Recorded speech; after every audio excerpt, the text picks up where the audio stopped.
Welcome to the fourth ever Cagers Chess Championship, where 8 of my viewers live on stream on Twitch face off in head-to-head chess matchups to crown a single winner of the fourth ever Cagers Chess Championship. This will be electric. This will be like dynamite hitting a mine to build the trains in the old days. Lightning will go off in the background as epic chess gets played in space, probably. That's where everyone is located, in the space station. Okay. To start us off, there will be 4 rounds of chess played. For the first round, it will be 5-1 blitz. From the 8 people, 4 people will be eliminated from this. Then for the second round, with 4 people left, it will be a 2v2 matchup, where 2 games will be played. It will be 4-player giveaway chess. Teams. So it would be 2v2s. After 2 games, with the partners switched after the first one, 1 player will have 2 wins, 2 players will have 1 win, 1 loss, and 1 player will have lost twice, and they will be eliminated. The player who won both of the team games will go straight to the finals. The 2 players with 1 win, 1 loss will battle in derby chess to see who, in a best of 3, to see who goes into the final to face off in a best of 5 variant in regular chess matchup. There is a wheel. Everything will be completely randomized. It will be a lovely experience. Okay. For our first round, we're going to have Mostawafa Chess versus Dublin Dragon. Shall the games begin? Mostawafa Chess is around 1800 rapid. Dublin Dragon is around 1600 rapid. This will be our first matchup. Good luck to those involved.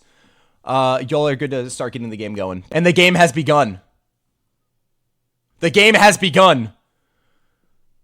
Started with b3 into e5, bishop b2, knight to c6, knight to f3. Remember, this is 5-1 blitz. Drops the knight back, 2 pawns in the center by Mostawafa Chess. Tries to break up the center with d3 by Dublin. Mostawafa Chess playing aggressive with f5. And Dublin more cagey with e3. Okay, both players continue to develop. We're off to the very first game of this tournament. I know nerves are high. Tensions can be cut with a butter knife. I'm gonna instead of saying Mostawafa Chess, I'm just gonna say most. Dub opening. This is very fun. Fun by both players. But how will Dublin respond? Where does he want his pieces to go? Is he going to try to castle king side or castle queen side? Cowing my opponent. Brings his knight out to g3, putting pressure on the f-pawn. I don't really see... I feel like black so far has the advantage out of the opening, in my own personal humble opinion. Oh, man. I know players are getting nervous. Mostawafa Chess spending a good, considerable amount of time on his next move, developing his bishop to e6. Very normal move. Now all of his pieces are developed. All of his minor pieces. Oh, lashing out with a5 on the side of the board. I like that approach. Kind of guessing that Dublin might castle queenside, since that's how its pieces are setting up. How is his light square bishop ever going to escape? I think Dublin's probably going to castle long here. But Mostawafa Chess has already had a lead on the king side, on the queen side attack, and he takes in the center right after the castle. Thank you for the follow, JM Chess. Dublin responds, taken with the c pawn. But I do feel like his queen side is more open than he would like. I feel like his b pawn might become a weakness. Lashing out with b5, a full-on pawn sacrifice to open up the a file for his rook. I like that move. I really like b5. That would all, if Dublin were to take, that would also double his b pawns.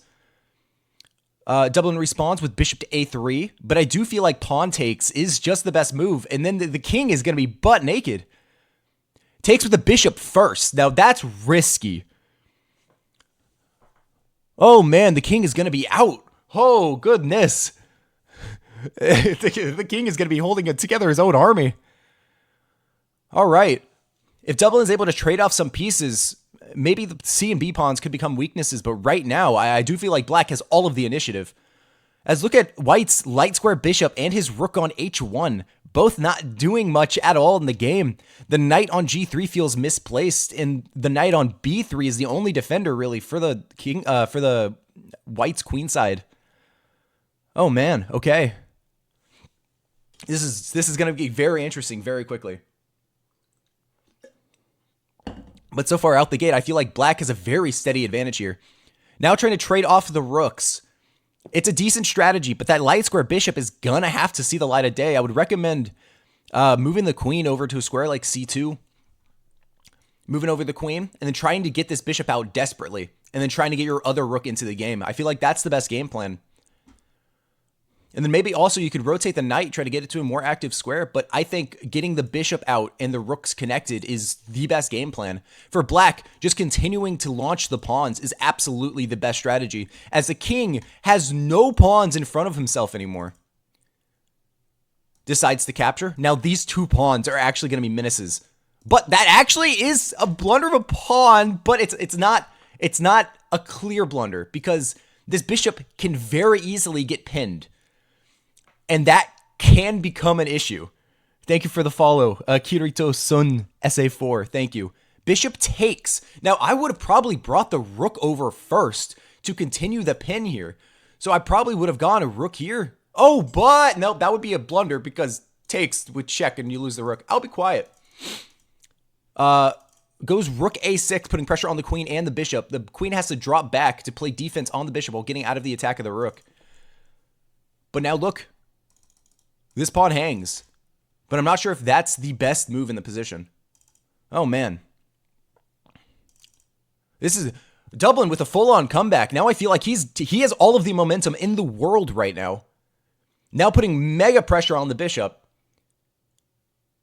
Gives a check with the dark square bishop on e5. Blocks with the knight, getting his last remaining piece into the center of the board. Very good movement. There are lines. There are plenty of lines. I'm looking now at... You have to be cautious, because if this knight... Well, it's pinned. What am I... But now this pawn is weak. You got to be very cautious about, putting pressure here. You could choose to take a pawn, but I'm not sure if that's the best strategy here. Oh, man. I'm very curious what Dublin decides to do. Both players using their clock pretty well, being 26 moves into the game. A lot of pieces are already off the board. I'm curious how Dublin will respond here. You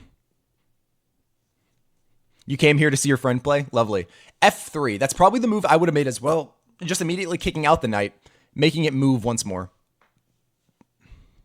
Now the knight, I feel like it could go to d2, but I genuinely feel like the knight's going to get very stuck there. Like, if the queen moves, where is the knight going to go? The knight does not have a retreating square. So, like, a move like queen to d3, I feel like just wins the knight. I don't see how you continue to defend the knight here.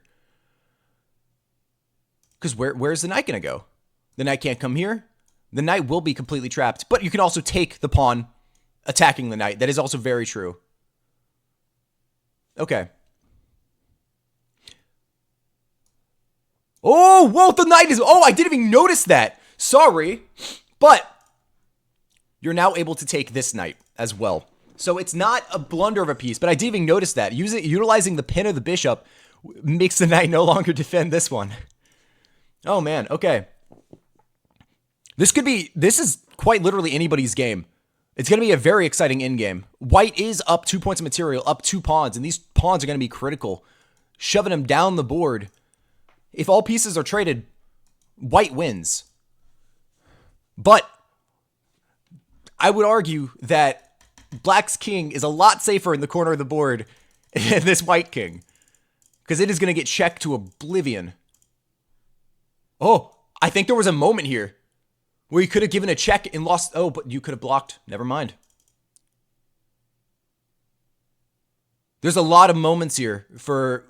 There's ideas. I think that's a clear... That's... Oh, man. Is that a tactic on the board? Take back with either piece. You have this check, and you could possibly win the rook. Now, of course, I am assuming that both players are not watching the game. I really hope they're not watching the game or watching my commentary, but I do believe that this is just a clean tactic on the board. Brings his queen over to defend the rook. Gives a check. Gonna have to slide over, but then this queen is gonna get in. And that's gonna be very scary. This is devastating. Is that game over? Comes forward. Takes. This is... I don't think there's a checkmate on the board, though. I think the white king is gonna be able to escape and run all the way over here. I do not believe that there is a checkmate here. Takes the pawn. You do have to be very cautious about your next moves, because these isolated pawns are gonna start dropping if there's no checkmate. Oh man, this is exciting.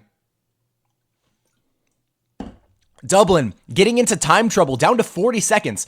It is 5+1, so you do get 1 second back. But most off of chess, having a nearly minute and a half lead can be crushing in these late blitz games. Dublin now panicking. He needs to make a move. He is running very low on time. Needs to make a decision. Tries to trade off the queens. I like the effort. I like the idea. Gives a check with the rook. King has to move. I don't believe you have another option. Now, actually, a very interesting line that I see here is queen to f7. I don't think it necessarily works. Trying to bamboozle and go for a back rank checkmate. I don't think it actually works. Okay, check on f4. Continue to give checks. The white king is moving. A pawn is lost. Dublin now down to 20 seconds, with most off of chess having a full minute and a half lead. Dublin making quick moves. King continues to move. Gives another check on f8. King comes forward once more. Checks are running thin. Now pushes the pawn blocking. I like this move because this pawn can be a threat. If it gets a few more, it's only 3 squares away from queening, and that would just be winning. Oh man. But Dublin's going to have to react fast. Only having 15 seconds in this, this is a crucial decision for Moso off of chess. How does he continue the attack? There's no more checks that black can give. So he elects to kind of halting the pawn a little bit, getting in front of it before it becomes too much of an issue. But is that a lost pawn? Oh, that could have been game over. Okay, gives a check. The rook is almost lost. Oh my god.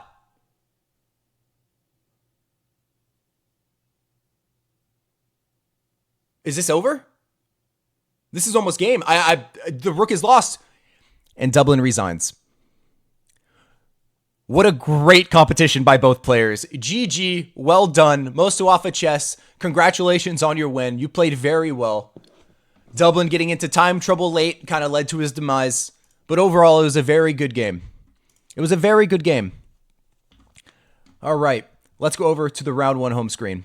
Dublin, you tried your best and you played very well, but sadly, you are eliminated. Thank you for playing in the tournament. It has been a pleasure. I believe for our next battle, it is going to be Garv versus Scriptalt. That will be our next challenge. Both are about the same rating and rapid, which is kind of how I justify the battles and matches. So it's going to be Garv versus Scriptalt. Y'all, if you could go ahead and please prepare the game. It's going to be exciting. Round 1, match 2 of the TheCager Chess Championship. I'm watching now.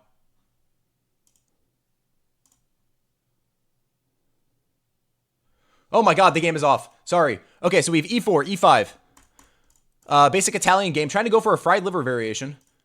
Okay, or a fried liver, I believe. And now we're at this current position. With the queen on b3, a pawn slightly overextended on the b file. Knight on g5, it feels a little bit misplaced. Because I feel like these, the knight and the bishop are getting neglected. How is the knight going to get out? How is the bishop going to get out?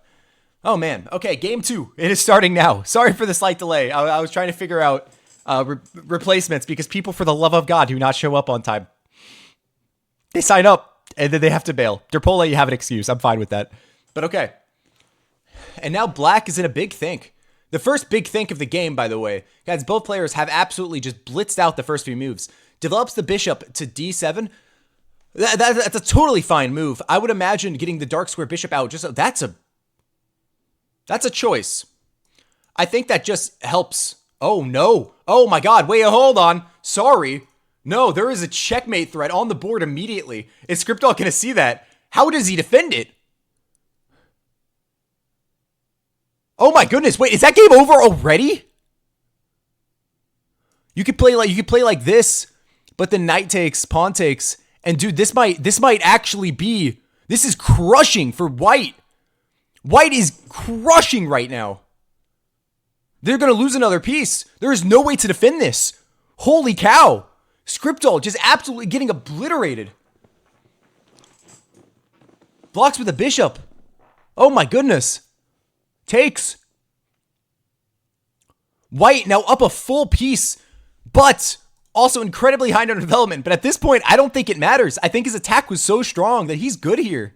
Takes. I would immediately trade the queens. You're up a full piece of material. You're going to be up 4 points of material. Trade the queens. Get your pieces out in castle. Maybe even bring your king forward. I would take this without even hesitating. But you also can take into consideration moves like queen to c6. Yeah, trades the queens. Totally understandable. It's not necessarily a fork because the king can come forward, and then the rook would be protected. But I do like what you're looking at. All right, takes on d4. We have an exchange. Setting up a discovery, but white just castles out of the way. King now comes forward. Bishop comes out with a check. Very good developing move. Now probably bring out the knight. All the pieces of white's position can be activated very quickly. The knight gets hit, jumps out to the side of the board. And now this knight can honestly permanently stay here since it's near the king. And it kind of can lock it in with a move like b3. But now I would say just bring the rooks. Bring it with check. Even force some trades with like rook to e1. Ooh, wins a pawn with check. Oh my god. This is absolutely crushing. Now you can force an exchange. Garv playing out of his mind. Also rapidly, like incredibly fast. Only using 25 seconds so far. Just absolutely dominating. Drops his bishop back to safety. The pawn does hang, but that is fine at this point. Double the rooks. Now he is in no danger of anything. As checkmate is basically threatened. Oh, man. Yeah, Scripts with a very difficult decision. As like, what does he do now? Because it's probably going to be game. Oh, man. Also, I would be reading chat, but I can't at the moment. But Scriptall, you're in a very dangerous space. You got 2.5 minutes to figure this one out, dude. I don't know what you do. Chess Novice Brother by TheCager. I missed out on the championship. That's unfortunate. But, okay. Depending on ELOs, I am considering people to join in. Let me and Luffy join. There's only one person missing. Oh, well, I guess I have to replace Mosuafa Chess because he's leaving. Okay. King to b6 is very interesting. Just plays a simple move like b3. Totally fine. There's no reason to rush anything here. As white is just completely winning. So make some basic pawn moves. Give it a luff for the king. Maybe even play f3 and bring the king slightly forward. But you got to be cautious about check. So maybe just h3 and then play it slower. You don't really need to rush anything. Oh, man. I love b3. Also preventing any sort of counterplay from the pawn coming forward. Now the rooks are doubled. You have to be very cautious because there is a back rank threatened. But that also just kind of wins a rook. So, never mind. Setting up checkmate ideas, but that does just lose a rook. Can I join TheCager? I don't know yet, Chess Novice Brother. I will figure that out once I need to, okay? I'm going to do all the matchups before all the matchups of the people who are here before I decide that, okay? And then takes the rook. This is just complete domination by white. It's not even close. Even time-wise, this is just crushing. Oh, goodness, man. Doesn't even take the bishop. Which, I mean, fair. Make him think. I'm sure there is a checkmate somewhere on the board. But you just have to find it. Drops the bishop back. Now, putting pressure on this pawn. And also threatening some rook checkmates. All right. But the game is very much over.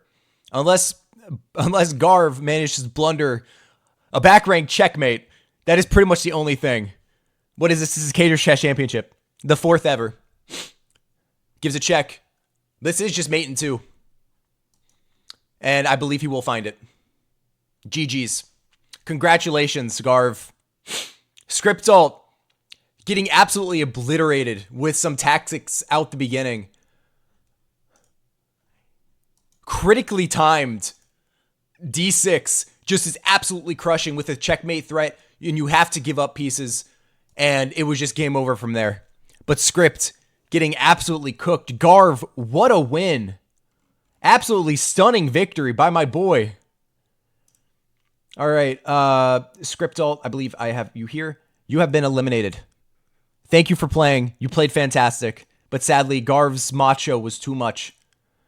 Kirito Kun SA4 was the elected replacement for Mosto Alpha Chess. And Mosto Alpha Chess did win his game, so he does have the right to replace himself. So I'm going to rename and replace. Kirito, you are welcome in. Especially because you are around 1800. Okay, so Chess Novice Brother and Luffy, I think, is going to be the replacement. Luffy, you can replace Fidelity. I'm going to do that right now. I'm just going to say Luffy or Luffy. You'll replace Chess Novice Brother. If you want to sign up, I post the announcements in the Discord, and that is where the Google form you will sign up. The winner gets a sub. That's the best I can do. King XE4. If King XE4 wins, he gets moderator, by the way. Yes, the time control is 5-1. 5-1 blitz. I am now waiting for the game to start. Okay. First time in championship. Good luck, Chess Novice. I wish you the best. King XE4 has sent you the challenge. If you can go ahead and accept, that would be huge. You think you had a... Okay, the game has started. All right. Okay, so we have a Guico piano game. I'm pretty sure I pronounced that wrong. Very basic opening by both sides.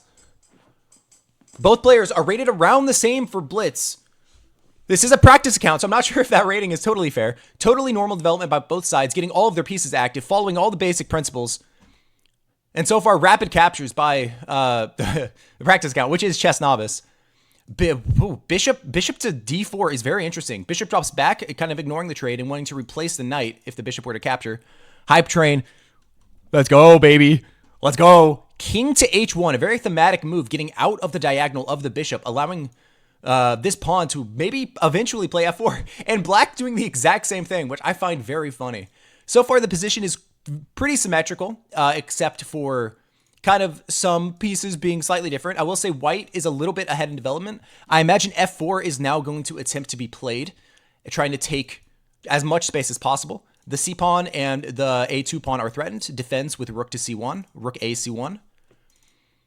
Knight drops back, also trying to play. Immediately kicks out the knight without hesitation. And now probably f4 is going to be played.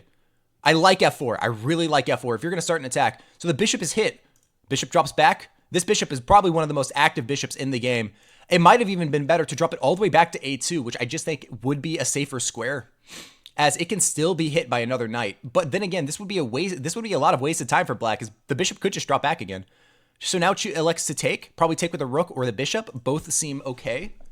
Takes with the bishop, and now this bishop even has a home square on h2 if it really wants to go there.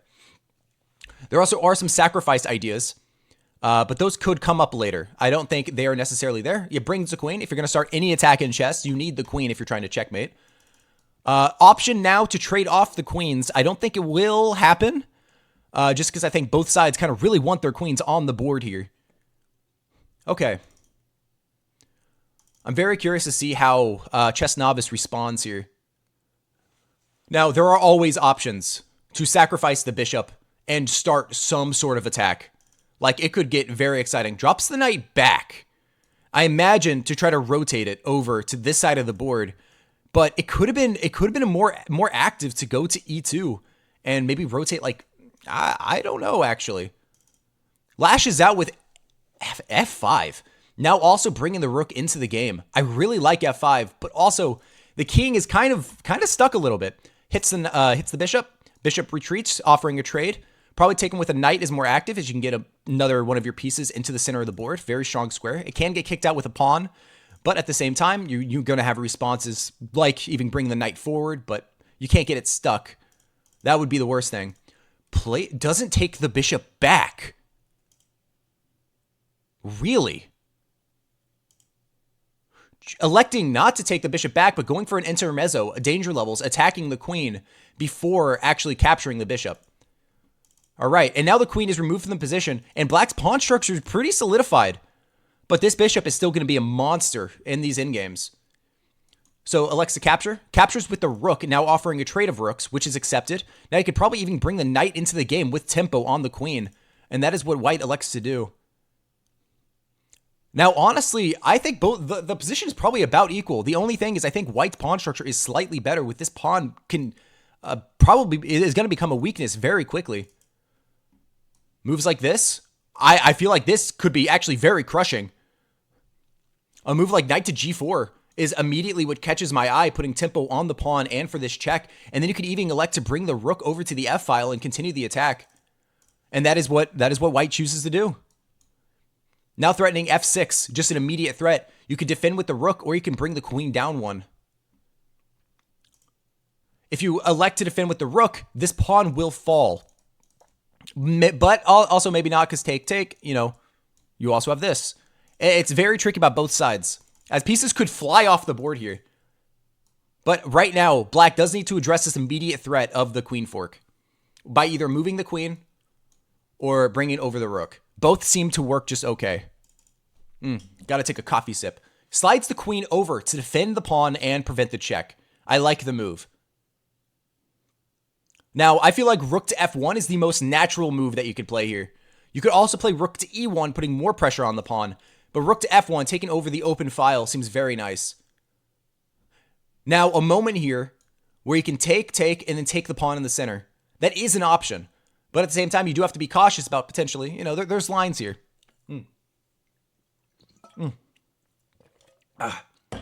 Lovely, lovely. Also, thank you, Zigzy, for doing the song request. Takes, and then takes the pawn in the center. Does elect to go for this idea. Now, there is lines here where you can go take, and then give this check.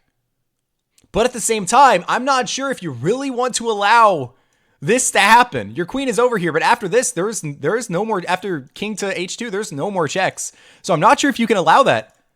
Oh man! Also, lovely hype train for the one sub. Thank you. And some bits earlier, but I guess those didn't count. And the queen slides over, putting a pin on the knight.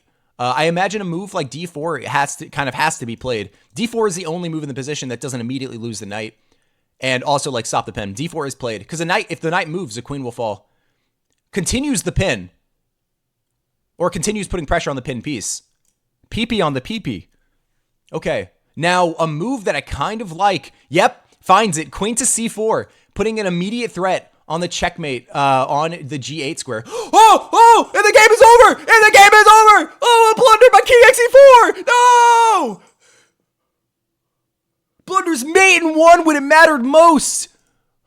Oh, what a travesty! King xe4, no!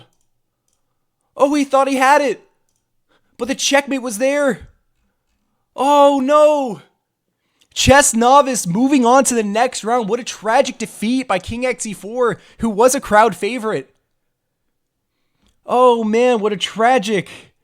Oh, dude, that hurts. Wow. What a finish to the game. Congratulations, Chess Novice, for moving on to the next round. And I'm sorry, King xe4, but you have been eliminated. All right, it was a pleasure having you. You will be at the next one. You are a crowd favorite. Chess Novice now moving on to the next round. Now, for the final round of round one, we have Wizard Asta versus Luffy. This game will be electric. I'm now waiting for that game to start. And the game has begun. Now Wizard Asta with the white pieces, Luffy with the black pieces. Let's begin for the last round, for the last game of round one of the fourth ever Cager Chess Championship. Oh man, we gotta go by. See you all next stream. All right, peace out, Indio Foshan. All right, so immediate development. I like the way black is playing, getting all the pieces out in the most active way possible. Knights before bishops, putting bishop to the most active square. Now kicking out. I imagine, yeah, trading. Either taking with a knight is probably better, and then you have access to bring the bishop out. Both players playing perfect for being both below 1,000. Great theory by the both of them. Now, honestly, I'm looking at moves like c4. C4, once you get to a certain level, you play that. This is a little bit slower. Yeah, because now with castling long, which is a crazy move, c4 would have been good to start the attack early. You know, in opposite side castling games, which is probably what's going to happen here, you want to be the first one to get the attack going. Because that's generally how it's decided, is who can attack first. Who can get the pieces over to attack the king first before the other attack starts. But honestly, queen to a4 is pretty... I really like queen to a4. And yeah, see, Luffy responding on the other side of the board. Now, I imagine moves like bishop to b4 with an immediate threat of capture, and then taking the pawn on a7 is an option. You can also play... I would recommend... Honestly, with all the pawns in the center, you could probably leave the king here for just a little bit longer and try to get the bishop active or play a move like b4 and just start an attack. b4 with a threat of a5 or b5 and then to capture the pawn. A lot of moves here. I'm very curious how white's going to respond. But so far, I think either a bishop move or b4 are kind of the moves here. Oh, man. I'm very excited to see how this will play out. Wizard Asta with the largest think of the game, spending 45 seconds on bishop to b5. I like the move. Getting his last remaining piece into the game as aggressively as he can. Now with the threat of simply probably take with the queen, and then respond with taking on a7, just winning up a pawn. But then again, you have to be careful that black doesn't have enough, like, there isn't enough counterplay for black. Because even with this, your queen might be a little bit misplaced here. Oh, you could sacrifice. Absolutely, you probably, I actually don't know if that works. But that does save the pawn. So there is sacrifices here, but you just don't have enough pieces to the party. You need at least 2 more attacking pieces than defenders. And they do have he elects for the sacrifice. That is very exciting. But takes, and I believe the king will just run away. Run away to safety on the other side of the board. It might have been a rushed move. Oh, now you do have a trade that you can make, actually. But I'm not sure if you really want to trade your pieces. Like, it can go take, I guess you'd take with the king, never mind. Yeah, there's ideas here. Okay. I'm very curious to see how white will respond, but I don't think the sacrifice, I think it might have been rushed. There wasn't enough pieces to the attack, and the black king is just going to run away to safety. Oh, man. But at the same time, you can now use these A and B pawns and try to play on the queen side and try to promote one of these pawns. And playing b4, I like the idea, but you do need to get castled, maybe. A moment here. You can elect to take, but that would probably just end up trading a lot of pieces, and I don't necessarily know if you want to go down into that endgame being down a bishop. It is a bishop for 2 pawns, and you do have an outside A pawn, so you can play into that, but just being down a piece I don't think is the best idea here. Okay. And now this pawn is threatening to go, plays the immediate b5. Knight drops back with the tempo on the queen. A trade can happen. This check. Oh, there was a moment here. There was a moment here where you could have taken the pawn with check and made the queen move. That would have just been a free move. The king would have had to move. It could have gone take, but no, that would have been danger levels. There was a moment here to win a pawn. But this also, with the fork on the knight, never mind. I retract all of my statements. You had to take with the pawn or else this is, whoa, and the knight's going to fall. Wizard Aston now make a roaring comeback, justifying his sacrifice. And now he just has an outside A pawn and he is up 2 pawns now. His sacrifice was completely justified. Pushes the pawn to b6. I love that move. That pawn is now only 2 squares away from queening. Now you can defend it with the rook. I probably would have brought the f rook so you can keep an eye on the a file. Oh man, this is very exciting. Pushes the pawn 1 more square. Now this pawn is probably going to fall. I think there was a moment here where you needed to kind of keep maybe play a4. It was difficult. I would have brought the other rook and maybe started pushing out the outside pawn, but I do believe the pawn is just going to fall here. I don't know any way to save it. Now, you could go after the other pawn. I do believe that is an idea. You know you're going to lose this pawn, but you might as well try to gobble one in the process so it's not just going down a piece. Brings the rook up. I like this move. A lot, actually. That's just a blunder. That is just a full blunder of a piece. You could just take and from... What are we doing? No! You could have just taken and Okay, and the game continues. That was just a complete win for white. Just immediately taking and promoting. That would have just put you up a rook. Oh my god, okay. Great play by both sides, but goodness. What a moment, man. Okay, so now threatening the trade. You could take. You could take and then put pressure on the rook and win. That is just an idea. You could take with the rook, take, and then now you have sufficient pressure on the rook. The rook will probably have to move, and you'll be able to take the knight. Takes. Now take with check. That is kind of forced. Otherwise, if the rook were to move, you would have take, and now you could take with check. And you're just going to be up in exchange at the end of the day, even if the tactics don't necessarily work out. I would have probably taken with, I guess this does go up in exchange. I'll be quiet. Yeah, this does go up in exchange. My idea was kind of misplaced. Oh my god, now you just have C7. It's fine. It's fine. C7 was just a cleaner way, I would say, but this is still also okay. This is two 800s, by the way, so it's fine. Oh man, you have to choose an emoji to be prepared. Yeah, thank you, Chess Novice Brother, for explaining that. But now Luffy, still up 2 minutes on the clock. His only saving grace is that he has the time, but there's no way to save both of these pieces. You're gonna go down a piece. And then this, like, if all pieces get traded, even so, this A pawn is just gonna be a crushing win. Oh man. Luffy was his longest think of the game. He is really spending time here. It's always funny to me when people spend time at the very last moment when they know that they're losing. Now, trading here would just be an immediate defeat, so I would elect to remove. But you can just go B8 and the game is still over. It forces the trade. Now you have to take. Just take and then just start pushing this pawn. Yeah, take back. And then this pawn is going and the king is completely cut off. There is no way to stop this promotion. Now, the only thing that could happen, by the way, in the event of a draw or a stalemate, it would go into probably a one, and Luffy just chooses to resign. Very well played, Wizard Asta. And Luffy, thank you for participating, but sadly, you have lost. There was a lot of moments here. A lot of moments here for both players. But Luffy, thank you for participating, and congratulations, Wizard Asta, for moving on to the next round. Okay, now I have to do a slight, hold on, give me a second, bear with me. Okay. Sadly, Luffy, you have been eliminated. Thank you for participating. It has been lovely to have you. Now, for our next matchup, if the remaining people, Kirito-kun, Garv, Chess Novice, and Wizard Asta, if y'all could please make your way over to the variants page of chess.com, and I will be sending you invites to play in the 2v2 giveaway chess. Okay, so a fair pairing. Chess Novice is 1800, Garv is around 1600, Kirito-kun is 1800, Wizard Asta is the weaker player. So it's going to go Wizard Asta, Kirito-kun, Chess Novice. I don't know, actually. How should we play this? How should we do the pairings? I think Garv is not going to be paired up with Wizard Asta, so it's either Kirito-kun or Chess Novice.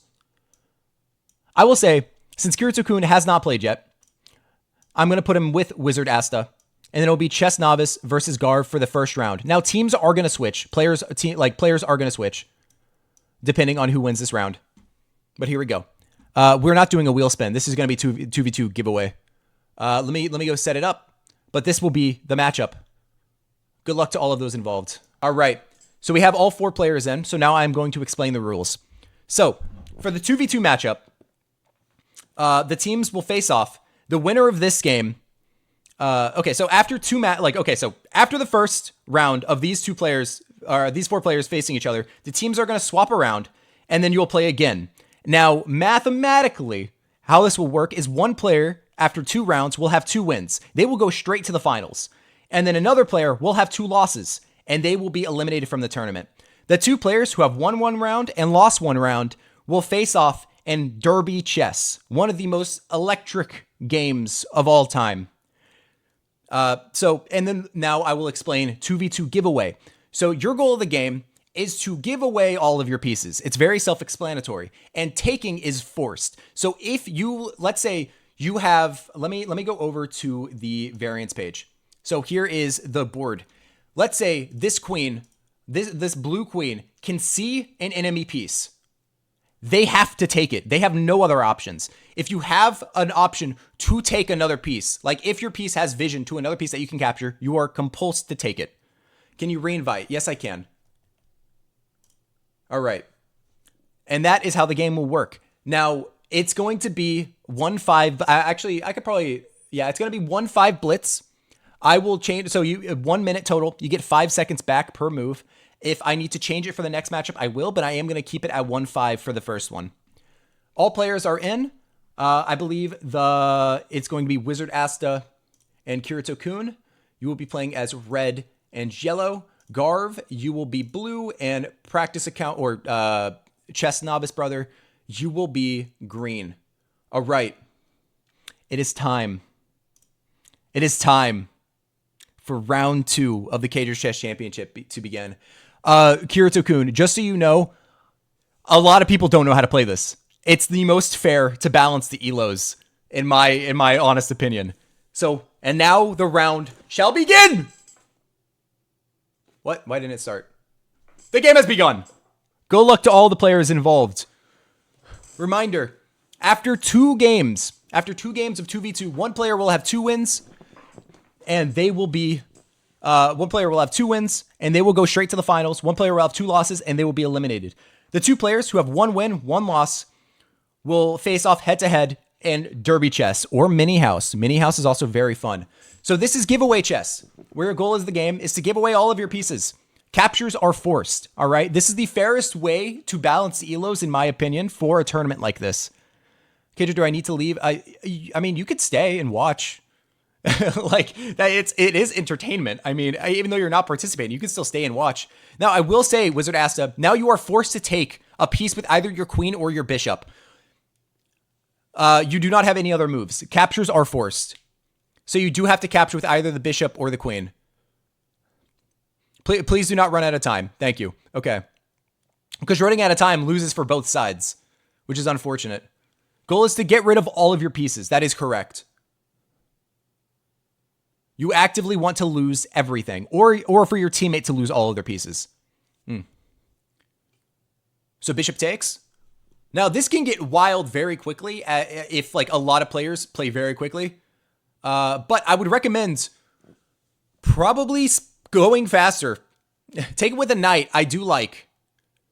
You do need to figure out how to remove your pieces, though.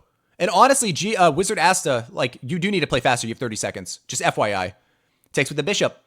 Now, I do like the way that GM Asta is playing. Even though he is forcing the capture, pawns are probably the worst piece in the game, as it does just kind of block stuff, you know?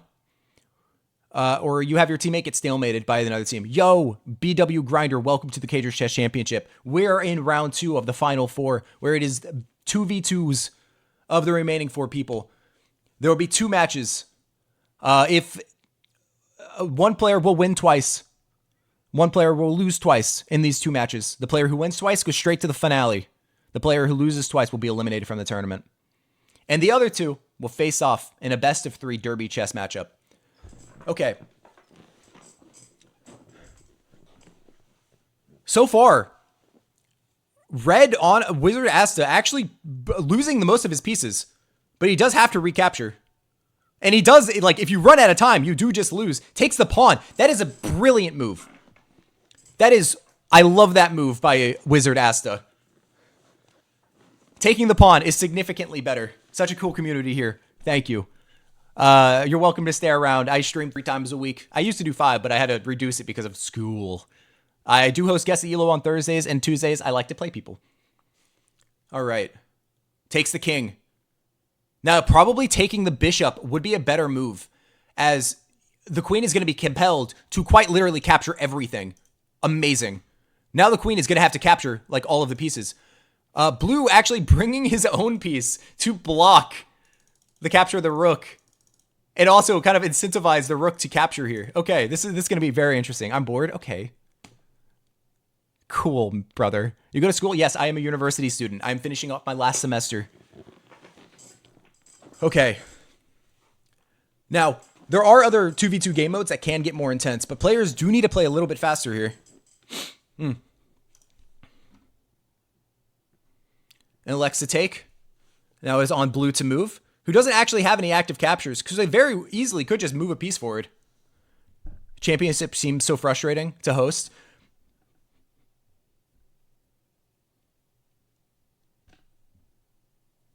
Just a little bit. But this is giveaway chess. Your goal is to give away all of your pieces on the board. 15 sit-ups. I'm not doing any sit-ups or push-ups. I meant to disable that. I'll remove that. I'll refund you. So how does the game end? The game ends when a player has either lost all of their pieces or has been stalemated where they cannot make any further moves. But right now, Garv playing the best. Yellow almost out of time. But Garv, like, actually losing all of his pieces, which is exactly what you need to do here. But he may be forced to capture the queen. He could take the bishop. I believe he could take the bishop and keep the queen on the board, which will be required to take all of his pieces, essentially. I think that would be the best move, is to take the bishop with either the knight or the rook. The rook is a great move. Now the queen has to capture again. Kirito-kun running very low on time, dangerously low on time, might I add. He's going to have to make moves very quickly. Oh, man. Okay, Adiofoshan. That's fine, brother.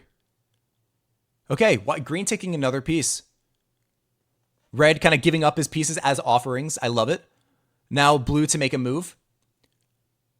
Blue is going to have to recapture the queen now. He has no other options. Now yellow has to make a move. Just any move, or they're going to run out of time. Brings out to the knight, which is actually a very good move, as blue is going to be forced to recapture here. Forced to recapture the knight. I will say yellow is probably last, as they do have pretty much all their pieces on the board, while blue has a very sizable lead, having very low pieces. But also red.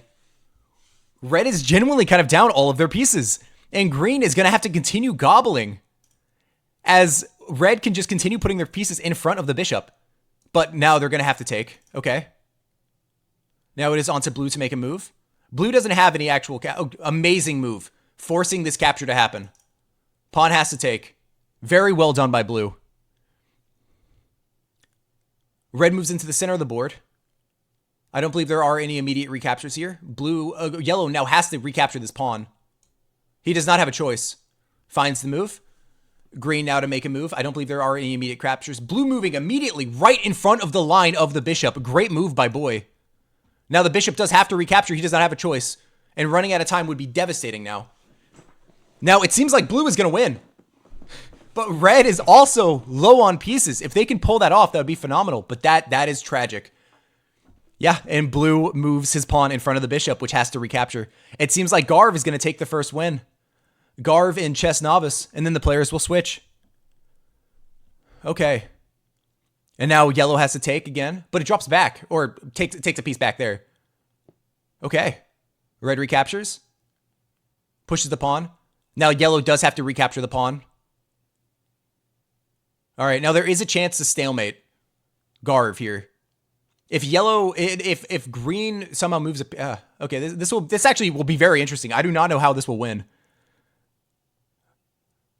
Okay. Green should be able to stalemate blue. Yes, but you also have to get the knight to the other side of the board. There's no more rooks. Option by yellow has to take the pawn. You have no other choice. Knight comes forward. Red has to take the pawn. Either pawn takes a knight. Now blue only has one move to go. And this game will end shortly. Blue and green just absolutely dominating here.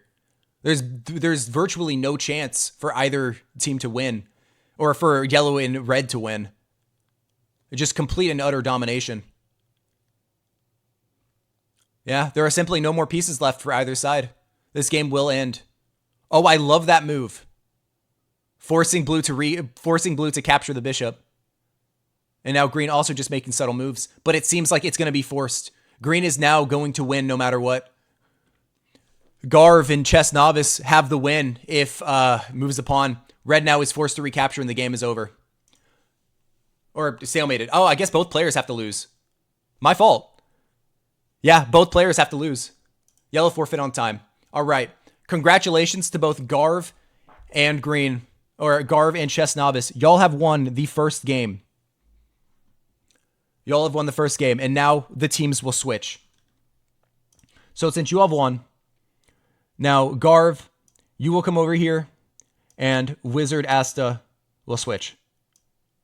I believe that is the fairest. Actually, how do we want to play this? It's either Chess Novice. How do we want to switch? I think Chess Novice will come over here. I think it's going to be about equal regardless. There we go. All right. These are the new teams. Garv and Wizard Asta versus Chess Novice and Kirito-kun. The game ends on the turn who lost their last piece. Oh, I understand. So there's like 3 more moves that can be played afterwards. All right, I'm going to re-invite all of the players involved. Please rejoin. Now, Garv and Chess Novice both have 1 win. Kirito-kun and Wizard Asta both have 1 loss. If Garv and Wizard Asta were to lose, Wizard Asta would then have 2 losses and they would be eliminated from the tournament. And Chess Novice would go on to the finale as they would have won twice. Let's set up the games. So Chess Novice will be the red pieces. Kirito-kun will be the yellow pieces. Wizard Asta will be green. And Garv will be blue once again. All right. We shall begin.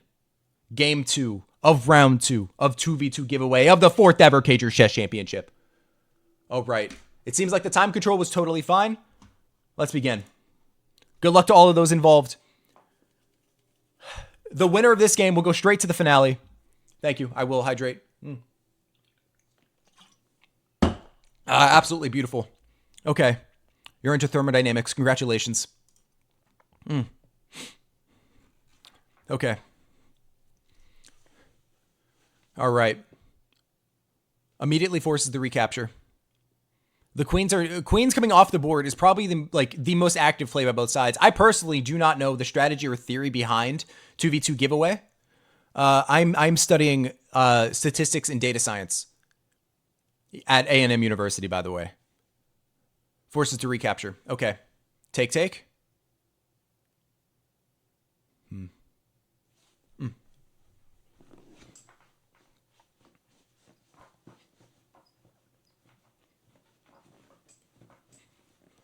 Oh, and I'll be quiet. Bye. Okay, peace out. Okay, both players off to a pretty good start. I think they have improved from the last time that they have played, but Kirito-kun does need to start getting his pieces out and off the board. You do not want to keep your pieces behind your pawns. You need to get them out and lose them. Oh, man. Okay. How did you build your profile?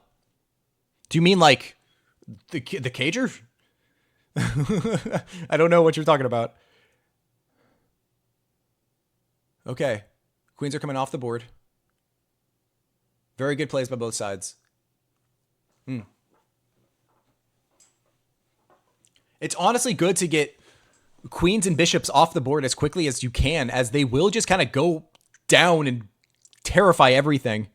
Profile for A&M? Oh, I mean, I went to school and I took classes. I don't necessarily know what you mean by build a profile. Do you mean like resume or I don't know. Okay. Red now putting 2 pawns in the center, kind of offering their pieces up to make sure that green has to recapture. So far, I really like the way that red is playing this game. It is very good. Both of their bishops and his queen is off the board, and Garv has disconnected. What happened? Why is Garv disconnected? Oh man, that's actually incredibly unfortunate. What the hell? Why did he disconnect? What can you reconnect? Brother. That is just going to lead to Wizard Asta's elimination if he completely disconnects. I mean, if he doesn't come back, Wizard Asta, you're going to move on to the next one. I'm not going to let you kind of go out like that. That is incredibly unfortunate. If Garv does forfeit this, Wizard Asta, I am going to move you on to the next challenge, because that just would not be fair to you. All right, and yeah, Garv forfeits on time. Okay. I guess that happened. Garv did win the last one. I know it would be 1-1, but Garv just abandoning, I feel, is incredibly unfair for Wizard Asta, especially if he's not here anymore, if he's not watching the stream. Because technically, yeah, that is a strategy, but I don't feel like that's fair. I do not feel like that's fair. If Boy for Life does not say anything, then I am just going to move on, and Wizard Asta, you will play Kirito-kun in the next round for Derby Chess. I'm just going to re-invite, and we can restart. I feel like that's the most fair way to do this, I'm going to be honest, is just to restart the game. So bear with me. So, all All right, the game is off once again. Sorry for that slight delay. I'll probably edit out that first game. But okay.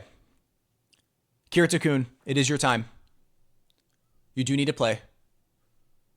I'm stuck at rules, TheCager. Brother, you just have to click the checkmark emoji. I know. You have to click the checkmark emoji. It's not that difficult. Severy, yes. Oh my goodness. Complications out the ass. 3 people didn't show up. I had to make replacements. And then Garv disconnected from one of the games. It's...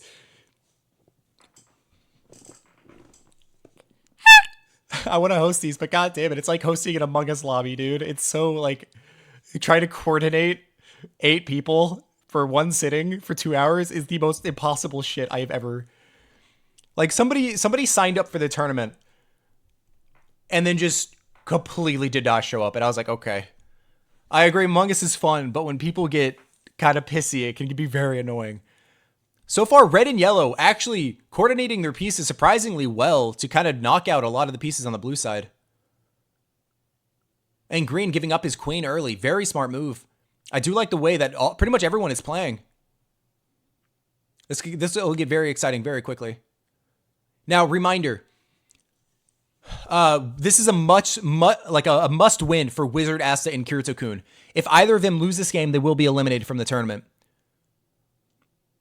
Okay. Congratulate. I'm just going to stop interacting with that. All right. Develops a knight out. I would say probably getting your bishop out would be the best.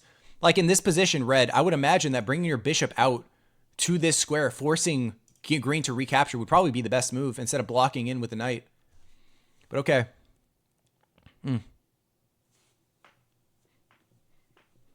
Lethal Company is great with friends as well, with proximity chat. Oh, I agree. I've played Repo, and it was very fun. All right. Takes. Okay, that is another piece off the board for red. That's very good for red. Yellow now kind of forced to recapture the bishop. Okay. And this is the current game state. Now bringing the knights out. Red, using the strategy that I talked about of putting the bishop into the green position, kind of forcing the recapture. I love that idea.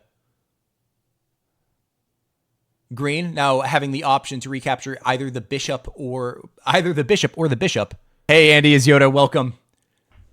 We have giveaway chess currently. He disconnected again. Are you serious? Yeah, okay. I am going to eliminate Garv from the tournament. That's so frustrating. Yeah, Garv, you're going to be eliminated from the tournament. I can't have you keep on disconnecting like that. Oh my goodness. Just give it the win. Yeah, I'm just gonna have Garv eliminated, and Wizard Asta and Kirito-kun, you will play in a heads-up matchup for Derby Chess, best of 3. It will be exciting. I apologize, Garv, but for disconnecting twice, I am gonna have to eliminate you. And now, for our round 3 matchup, it is going to be Kirito-kun versus Wizard Asta. Round 3. This will be a best of 3. Derby chess matchup. Now, I know y'all probably don't know what Derby is, but it is by far one of the most exciting chess variants I have ever witnessed in my life. Now, this is a pretty lopsided matchup. I'm going to be so honest, but stay in the variants page. I'm going to go ahead and get it set up. Derby chess, essentially, there are only knights and pawns on the board, and you have to checkmate the enemy king. You'll see how it works in just a second. Let's go ahead and get it set up. Welcome. Both players do not know how to play Derby chess. And frankly, you do have an advantage here, as GM Asta is significantly lower rated than you. So good luck to both parties.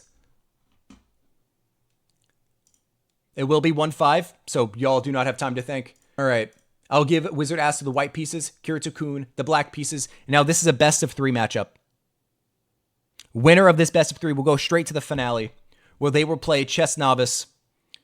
They will play Chess Novice.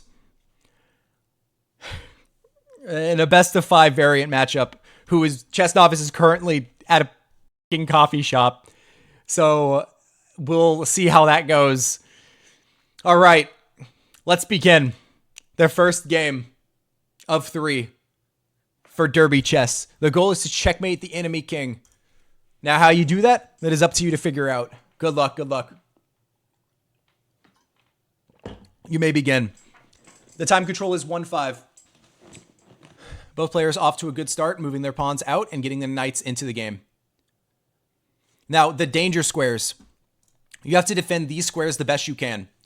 Because if the enemy knight gets here, like, unprotected, or protected for that matter, the game will be over.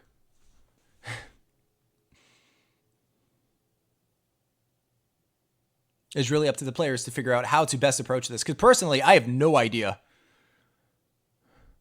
But these are the danger squares. So your entire strategy should be to get your pieces to this square.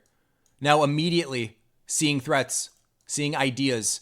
If you bring out this knight and set it up, you could possibly win the game straight out the gate. Pushes the pawn. I do also like this idea, trying to bring the knight out this way.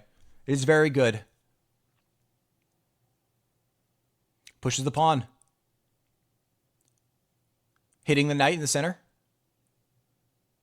Honestly, you should still be able to take. I wouldn't even be against it. But moves the knight out to the center of the board, I suppose. Still trying to rotate and take and bring another knight to one of these squares. Now this is very much an opportunity for Wizard Asta. Kirito-kun does need to critically defend this square, either with a pawn push or bring the other knight out to the board. It will be very exciting.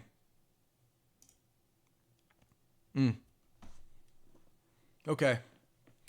I'm curious to see what Kirito-kun will decide. And he decides to bring his other knight, protecting the critical E5 square. Yes, probably E5. We will see. Bringing the last remaining, or not the last remaining knight, but one of the last remaining knights into the game. Now, you do notice that these squares aren't really that protected. But now, sliding out to the edge of the board could be a very viable strategy. Bringing the knight immediately to the center because it is protected by two knights. This could very well be game over. This could very well be game over for the black pieces. You have to defend this pawn. And if you recapture, there's a chance that you're going to leave a piece, like, these squares are in danger. Luckily, the pawn does defend this square. So as long as you defend this pawn, I imagine knight here could be the only viable strategy. But then the knight would fall. Oh, man. Okay, this is getting very exciting. Wizard Asta may be taking the early lead. Kirito-kun down to 5 seconds. He needs to make a decision quick. Elects to take the knight. But could that be the game-losing mistake? Takes with the outside knight, bringing it in, and he decides to capture. And now brings his other knight, defending the critical square. What a great play by Kirito-kun. Now trading off all the pieces. Luckily, this knight is protected, so it can replace itself if this capture were to occur. But now it's your time to start an attack. You need to start bringing pieces. Start mounting your attack. You know that you're safe.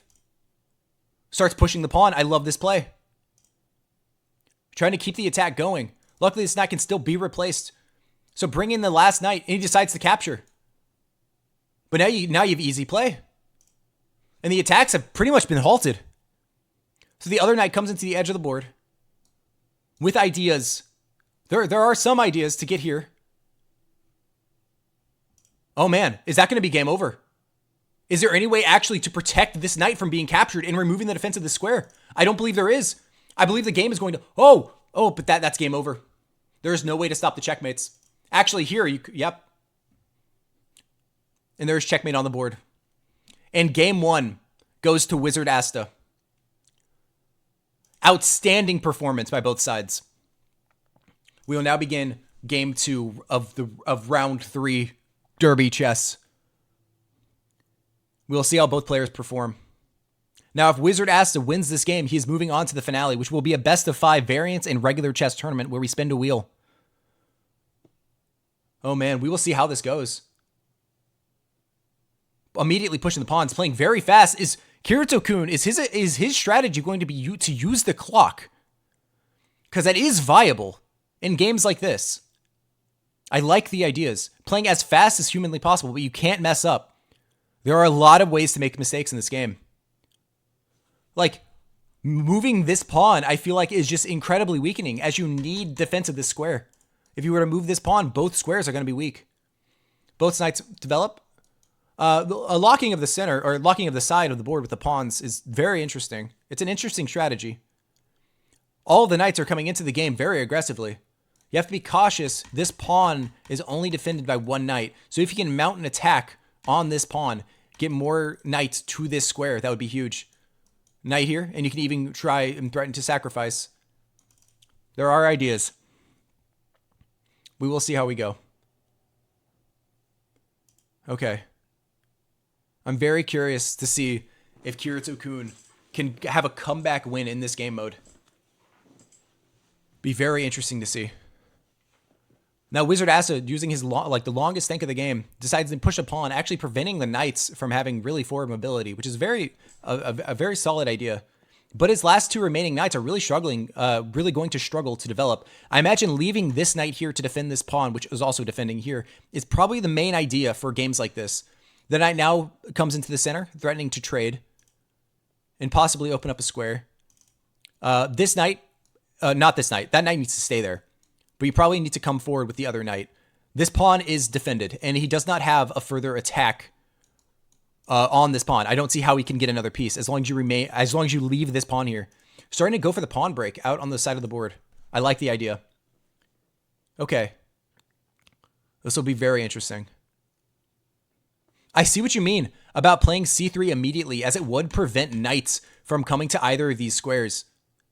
Like, the only infiltration from that point would be like knight here, you know. There's ideas.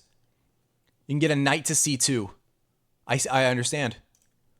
Okay, so knight comes to f5. Yeah, I believe that's square coordination. But Wizard Acid now down to 12 seconds. I'm very interested to see if he's going to be able to clutch up this win and move on to the finale. Does Alexa take? Takes with a knight. This is very interesting. Now, I don't know really. I would be afraid to move the knight away, in my own personal opinion, because this pawn can get very scary. Alexa, bring this knight forward. And now the knight is immediately threatening checkmate. No, is that going to be game over? Because now you take and take. Oh, but you can replace. Oh, man. Ooh. There are a lot of ideas here. It can get very, very tricky. Decides to bring the other knight forward. I'm very excited to see how this is going to go. Decides to take. Knight can even go take here. And then, no, you can't do that. Okay. No sacrifices currently to make advancements. But I do really like the way white is playing this. Black had missed many wins, really. Well, sadly, both players don't really know how to play this. Oh my god, can you defend this pawn? Oh, is that going to be game over? I don't believe there's any way to defend that pawn. The game's going to be, oh, you can drop the knight back. I believe that is the only move in this position. Is to drop the knight back and defend the pawn. Any other move is completely, you're down to 2 seconds. You have to make a move. You have to make a move quick. And he defends the pawn this way, but that's going to get kicked out by the pawn. And then you're going to probably lose the knight, but you can push this forward. But you drop back. Oh, I like the idea. But you do lose a knight. You may have had danger levels here, where you could have attacked the knight, and then he wouldn't have been able to capture as you would have captured yourself. And blunder by the white pieces, giving up the checkmate, the pawn defending this pawn, and the game is over. Kirito-kun coming back. It is now tied 1-1, and it will go into the final matchup of best of 3. It is now tied 1-1. What a mistake.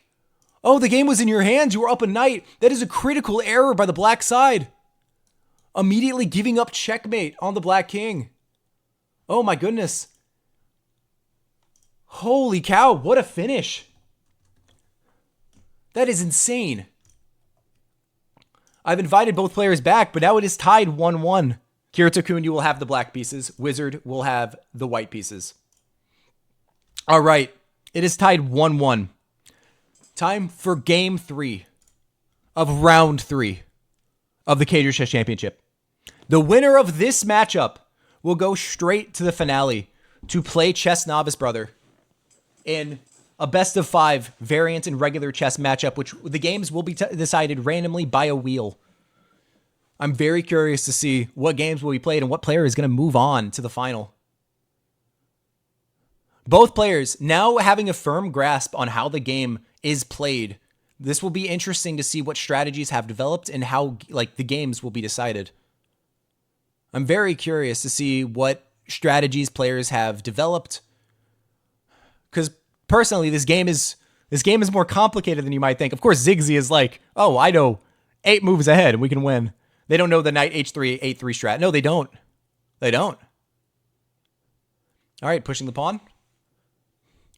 This will be I'm very curious to see how both players perform here. Kirita-kun, honestly, even though being the higher rated player in Rapid, it seems to be the underdog in this game as Wizard Asta has been playing very well in all of his derby matchups, just making a critical error at the very last moment to give him the win, which was very tragic, but that happens in the Cager Chess Championship. Tensions get high. Nerves are elevated. Players get scared. Players make blunders. Proverbs, verse 6, chapter 8. I did that. Okay. All right. Pushing the pawns on the side of the board is very interesting. I'm not sure how effective that strategy is because pretty much any push, the position can just get locked. You know what I mean? It's very Wizard Asta down to 17 seconds, really thinking about his moves. Now, Kirito-kun, it is 1-5, so you do get 5 seconds back every move that you make, but still running low on the clock can get very stressful when you're trying to defend, especially in moves like this or games like this where a single move can decide the game immediately.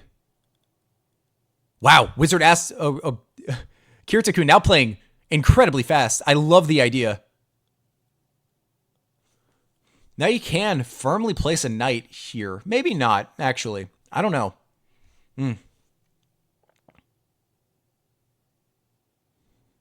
We will see. Wizard Asta keeping his clock above 20 seconds. I like the time control.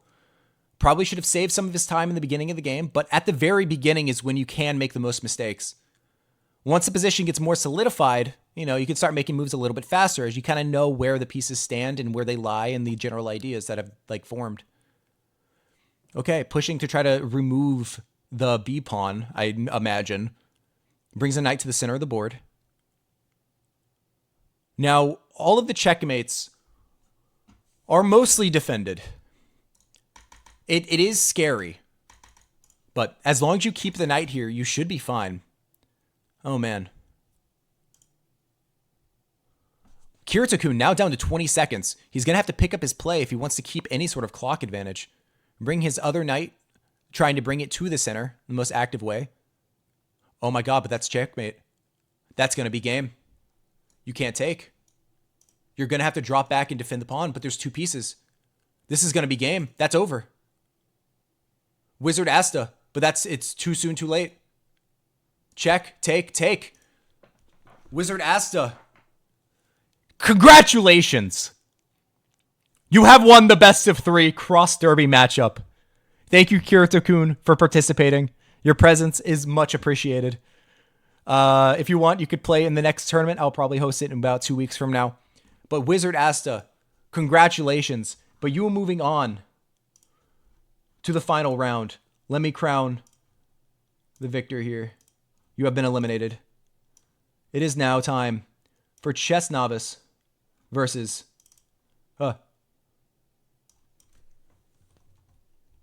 Championship! Congratulations for making it this far. There have been tears. Tears have been shed. Blunders have been made. Clocks have ran out. Players have disconnected. But after all of the trials and tribulations, we are left with 2 remaining players for the final best of 5 chess variant matchup. I have the wheel here. There are a lot of games on here, both regular chess and variant chess. This is the championship. This will be a best of 5 matchup. Here is the wheel for our first game.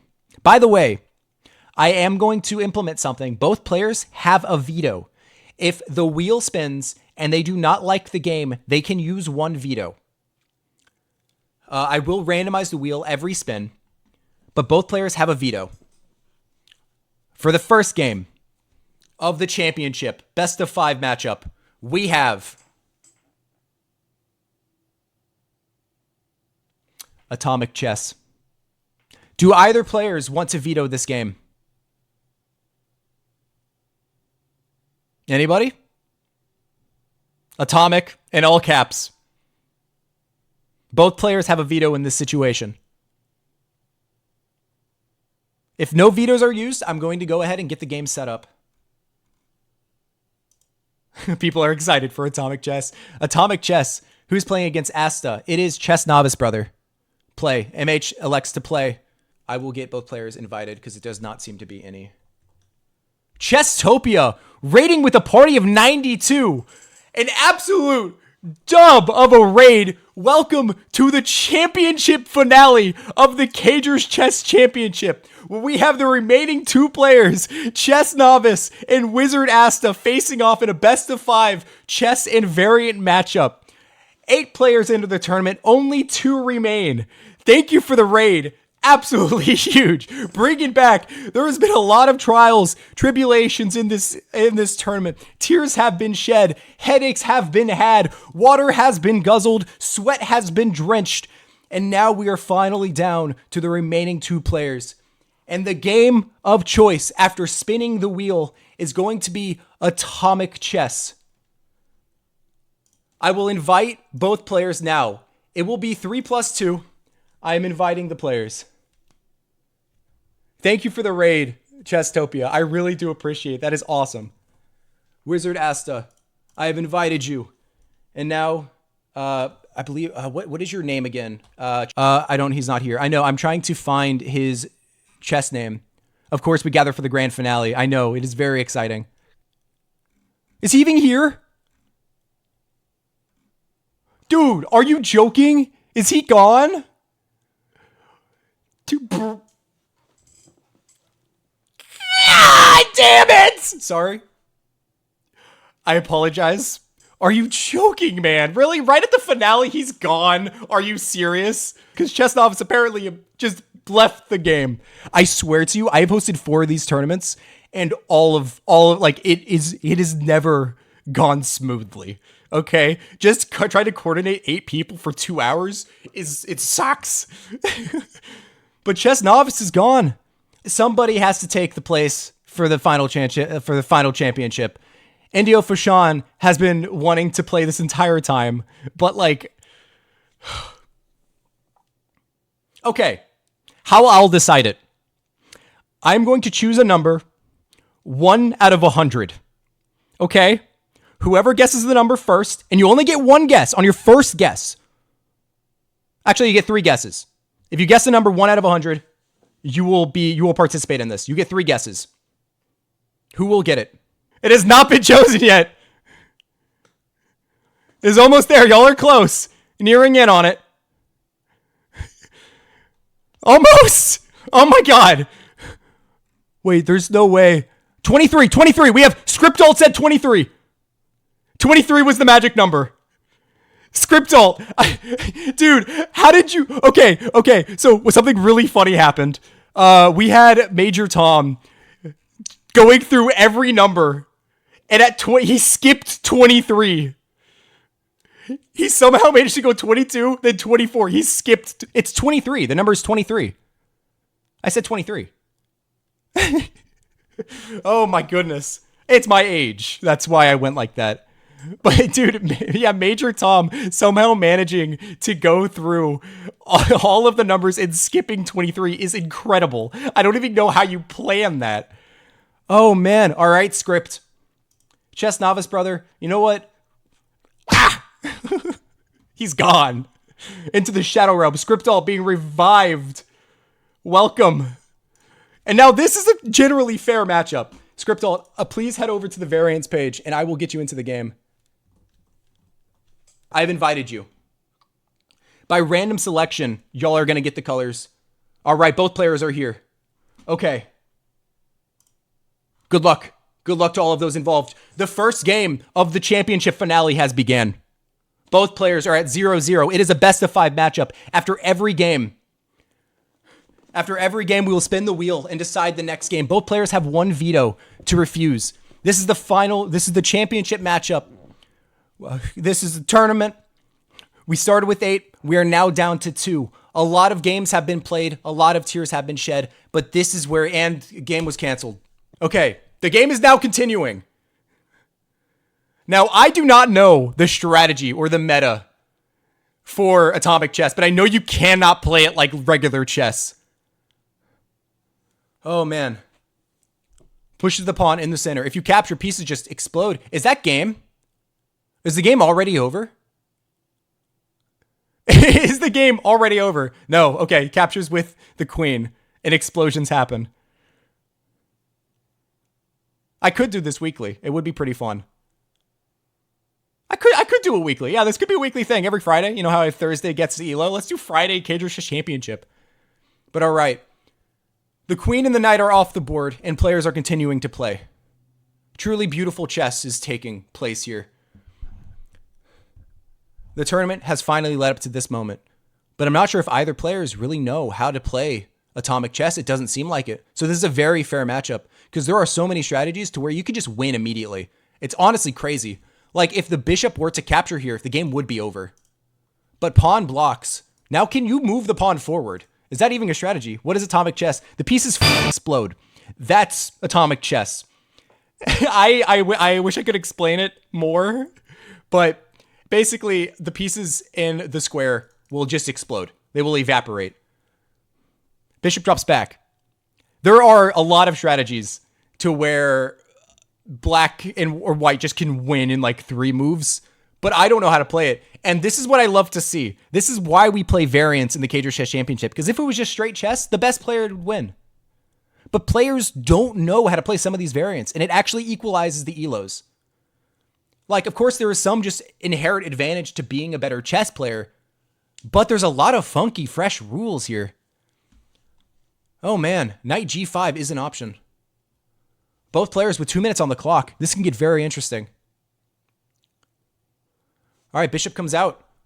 I mean, this isn't really a pen because, I mean, trust me, this game is ridiculous. Bishop comes out. Now, if bishop takes queen, the game is just over because the king will explode as well with it. Okay. Coffee. Lovely. Game 1 of the best of 5 variant and regular chess matchup is nearly halfway completed. And the game is over because the queen was taken. And the game just is in like that. Taking the queen will hit the queen or hit the king and the game is over. Script all taking the first win of the best of 5 matchup. Holy cow. Is this variant played on chess.com? Yes, everything here is on chess.com. And Scriptal takes the first win. It is now 1-0. Oh my goodness. It is time to go to the wheel. The game wheel. I will shuffle. And let's spin. What will game 2 be? Both players, be ready with both of your vetoes because you do have that option. I shuffled it. Okay, we're not going to play atomic chess again. This happened last time. I don't understand this wheel. There's 40 other... Okay. What will the next game be? I don't know what torpedo is. I genuinely have no idea what torpedo is. I can just remove it, but I'll have to put it back later, and I don't feel like doing that. What is torpedo? Both players, pawns can move 2 times. Okay, that's a fun game move. So, in torpedo, pawns can move twice, always. They can always move 2 squares forward. It is not just for the first move. I'm going to get the game set up. All right, game 2 will take place now. Now, since Scriptalt did get the white pieces in the last game, Wizard Asta will now have the white pieces. Now, this is just a straight 1v1 regular chess. Everything about this is normal chess, except the pawns can always move 2 squares, no matter where it is. I mean, of course, it can't, like, teleport through other pieces, but, like, you can realistically play a4, a6. You have that option. All right, let's begin. Game 2 of the TheCager Chess Championship finale has now begun. Wizard Asta with the white pieces, Scriptalt with the black pieces. Pawns can move 2 squares always. This will basically be normal chess. We will see. I'm very excited to see what, like, openings actually work here. Oh, man. It has some website. Very easy. Go and play. You won't regret it if you try it. Okay. For the next Cager Chess Championship, I will look into that because I am looking for other game modes. Every opening works here, to be honest. Yeah, I'm not sure how much of a difference moving 2 pawns always really has an effect on this game. I'm not sure. It's a very interesting idea. I'm sure that there will be a moment. Yeah, like that's awesome. Oh man, that is such a fun move. Yes, variant chess. Immediately kicking the knight out of the side of the board. Either has to go back or come here. Oh, I love that move. What a great play by Wizard Asta. Immediately utilizing the tools of the game. This is 3-2 blitz, so both players will have to think rather fast. If Scriptalt wins this, he will have a 2-0 lead. But if Wizard Asta wins, it will be tied 1-1. It is a best out of 5 variant and game mode matchup. Variant and regular chess matchup. I'm very excited to see how this will play. Please write down drawback chess as an option. Okay, I don't have a pen and paper, so like, a piece have been traded. Golf ball! I don't, okay. All right, the game is continuing. Castles. Castles immediately into a queen attack. Is this an idea? Is there any way to stop this? Is the game just over? Oh, you could block with the knight. Never mind. I need to relax. I'm better at, my all-time high rapid elo is 2102. So I will try to commentate the best that I can. But the bishop hangs. You can now take the bishop. I mean, you will run into this immediately afterwards. Yeah, takes. But now the pawn can come forward. But now you can even bring your queen and try to trade off here. This is very interesting. Oh man, okay. I'm very curious to see what the players will decide to do here.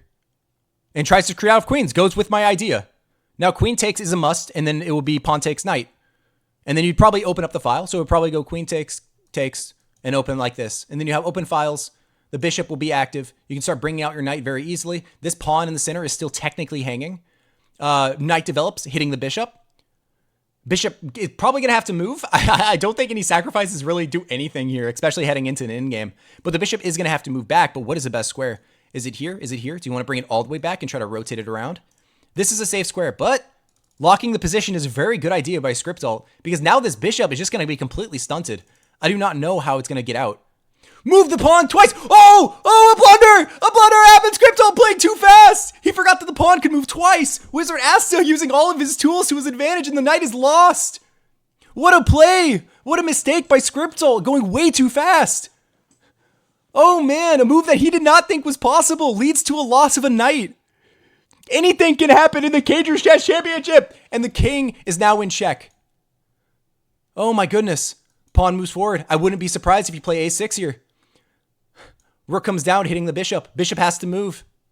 Where does it go? That is the question. I don't believe you have a way to defend it. You can bring the pawn up 1. I like this move. But dropping back is also totally fine. Now the rooks are coming down on the open H file. You have to defend the pawn.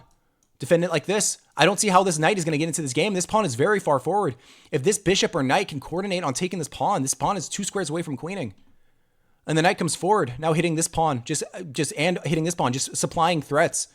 Plenty of threats and demands in the position. The pawn comes forward, kind of keeping the position stable, but that does weaken the light squares around the king. But it's very difficult for this bishop to get active. Oh man. Now there are ideas for a rook lift, or even trying to break open the position like this and try to play in the center. But you got to be cautious about this pawn if you try to do any of that. Oh goodness, okay. There we go. Oh man, okay. And then he goes for the pawn break in the center. I like the idea. Honestly, getting these pawns like this, just breaking up and weakening this pawn even more is a very solid idea. If you can stabilize this pawn and bring the other rook and try to make for this pawn push, it can be very, very good at coordinated attack. Oh my goodness. Okay. King comes forward.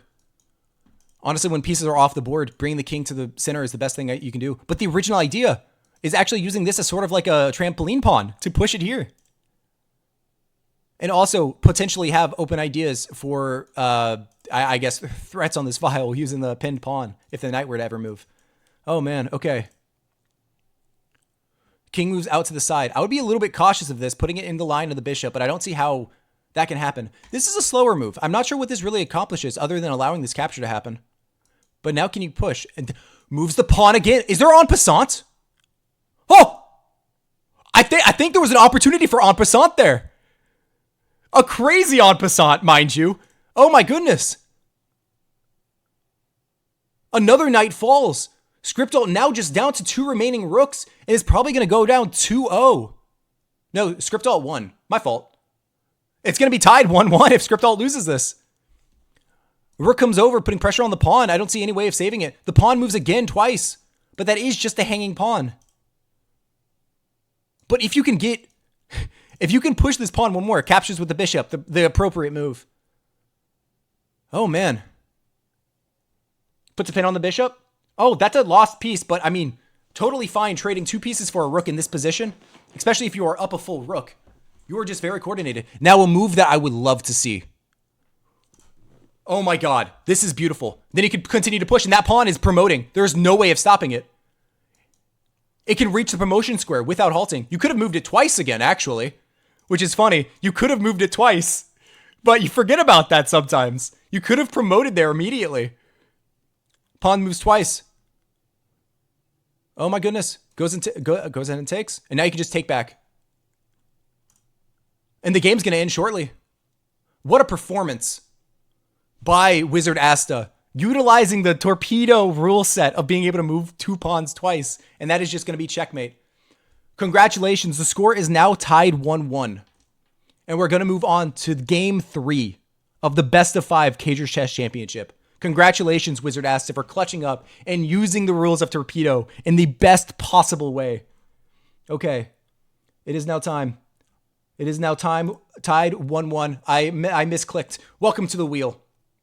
I am just going to remove this so it doesn't show up again. I will add it later. I'll figure that out. What will the game be? What is the next game? What is going to be game 3 of the championship? Really? 10-0 Rapid Chess 960. And this is one of the most critical games. This is a longer game mode, but I think this will be intense as hell. Rapid Supremacy, Rapid Chess 960. This is going to be incredibly exciting for game 3, one of the most critical games of any tournament that there is. This does give an inherent advantage to Scriptalt, as MH is lower rated. But Chess 960, Fisher Random, Freestyle Chess, whatever you call it, is the next game. I will get both players ready. The score is tied 1-1. Yes, it is tied 1-1. Hold on. Wizard Asta will now have the black pieces. Scriptalt will have the white pieces. And let's begin. All right. 10 minutes on the clock for both players. It is Chess 960. Some common ideas in Chess 960 is to take as much space as possible. That is the goal. Okay? Is this a viewer versus viewer battle? Yes. This is Cager's Chess Championship. This is the finale. The tournament starts with 8 players. We are now down to 2. And this is exciting as hell. That is just a hanging pawn. A fully hanging pawn.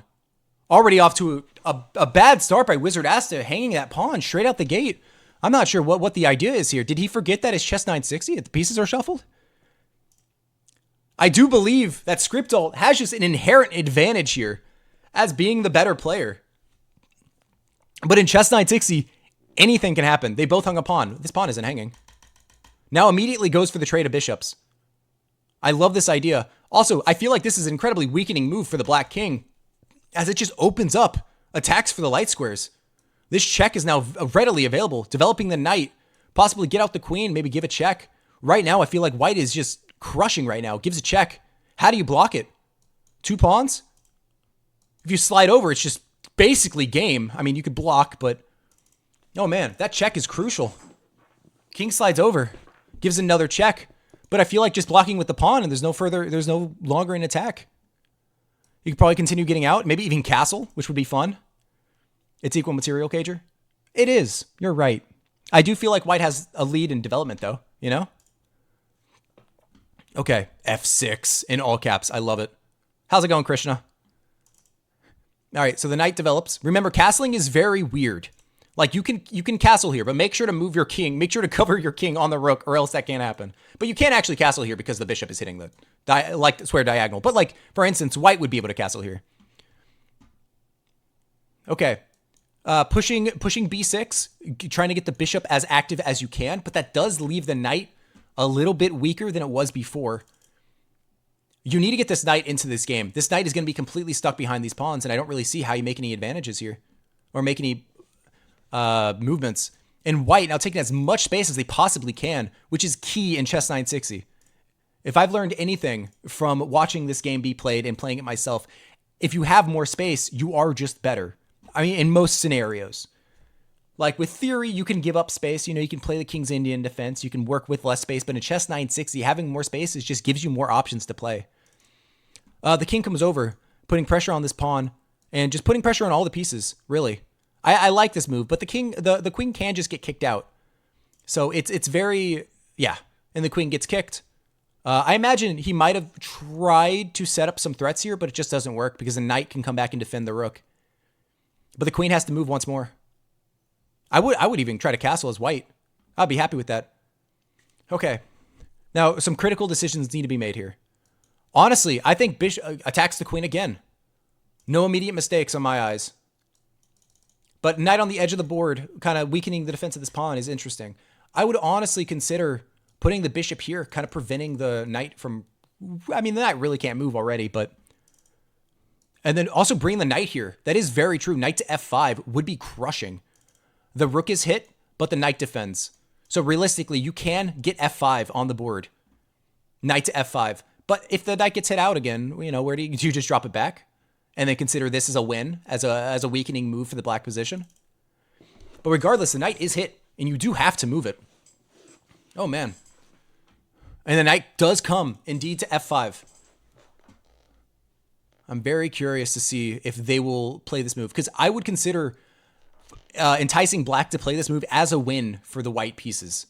Mainly because this is just so weakening. The king is just going to be stuck, but also taking space is very nice. Now, you do have the option, if this is played, I believe you can get away with g5 or g4 here, and then hit the queen one more time. And the queen will honestly kind of be stuck a little bit. If you play this, if this were to happen and play here, you would have to go here. Well, yeah. Knight comes out to the edge of the board, hitting the bishop, which the bishop is hanging. So take that into consideration. So far, I do like the plays from both sides. You have to be very cautious about moving. Like, you have to remember that this knight is the key defense of this rook. If you attempt to move this knight, the game will be lost. That's a blunder.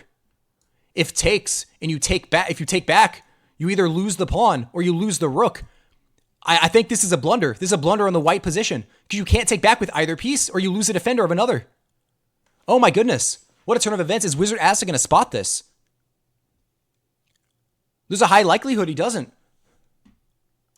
Now, it could go takes, and then you play g5, or then you play g4, kind of disconnecting the queen from the rook, and then you choose to recapture. I do believe that works, but you have to, yep, and that is played. And now you're safe to recapture. Very good find. It definitely got very scary there, but it does not lose a piece, surprisingly. Because now the queen is under fire, the queen will have to move, and then you're free to recapture, and then even have threats on the position. What a game. What a game by both players so far. Wizard Asta with 6 minutes and 15 seconds on the clock. Skriptald having a 2-minute time lead could very well be crucial in the later parts of the game. I don't believe there are any available checks, so you should be free to recapture the bishop with the knight. I do believe that is the best move, and that is what is played. Okay. Now, there are a lot of ideas here. Now, this is even available, almost completely trapping the queen. And now you can even get a knight here. Moves like this could go crazy. Oh, man. You could also start pushing this pawn inside the board, try to break up this structure, and maybe try to weaken the knight. Oh, I love that move. I love that move by black. Playing h5 here, trying to soften up like that. That is a fantastic move by black. I don't see any immediate threats or weaknesses, but it could get very dicey, so you do have to be very cautious. I think this move would be so incredibly exciting, as it is defended by the knight, and it forces the queen to drop back, and then you can continue the attack. Beautiful. Maybe, hopefully they are not watching the stream and taking my advice. But I love f4 by white. Now, what I was talking about earlier about how space is crucial to winning this game, look how much space the white position has. These pieces are struggling to move. Brilliant move. That is a phenomenal move. Hitting the queen one more time. And just slotting this knight into position. How is this knight ever going to leave? How is this rook ever going to get into this game? Where is this knight ever going to journey to? This rook is stuck as well. There's no space for black. Oh, man. This is incredible. You do have to be very cautious about pawn takes. If the knight gets to safety, you do still have pawn takes and you wouldn't be able to recapture. Drops the queen back to this square. Okay, I don't see any immediate threats. I'm very curious to see how white will continue the attack. I'm very curious to see what like the top lines are. Like this is a possibility of a move. I don't think taking is ever something that you want to do here. Maybe even like bring the king up. Start marching the king to the center of the board since you just have that much space. And it would allow you to recapture as, I mean, 2 rooks for a queen would be totally fine. But it might be the case where you need to start bringing your king to the center. But that could be very risky as there's still a lot of pieces on the board.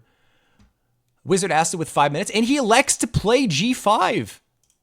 g5, pushing the pawn immediately in front of the king is wild.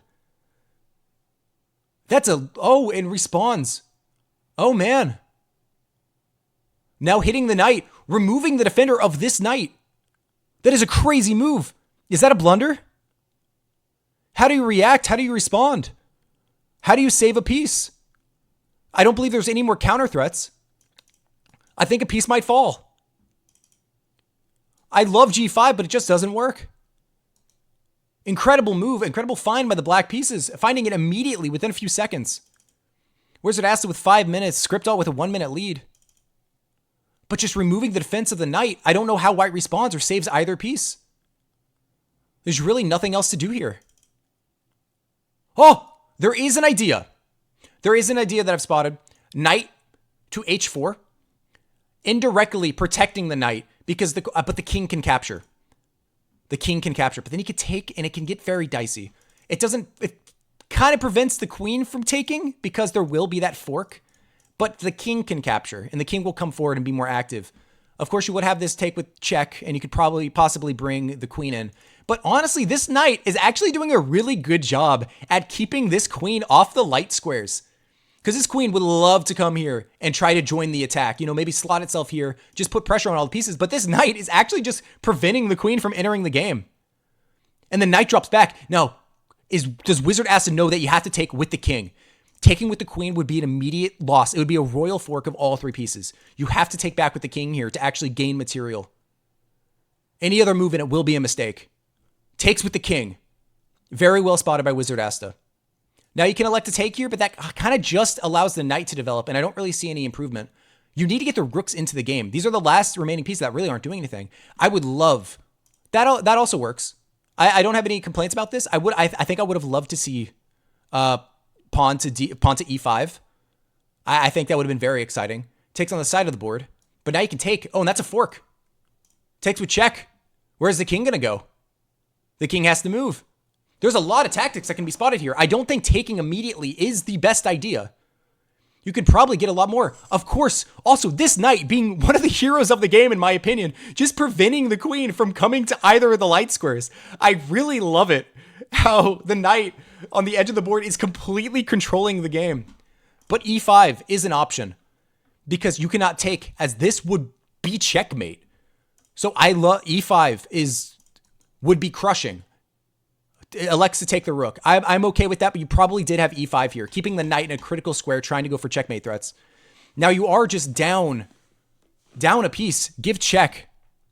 The king is going to have to move, and pieces might get traded. There might be a forced queen trade somewhere on the board. You can take another pawn, but it could be very risky. Again, this knight just completely controlling the light squares. Oh man, what an incredible game by Wizard Asta. Really using all of his pieces to his advantage and finding the tactics necessary to win the knight. The only saving grace for the white position is like a rook for 2 knights and you have this passed pawn, but it's not. This pawn is going to fall. There's also the clock that you have to worry about as both players enter under 5 minutes. You know, as it goes into the end game, play could speed up, but the pawn falls.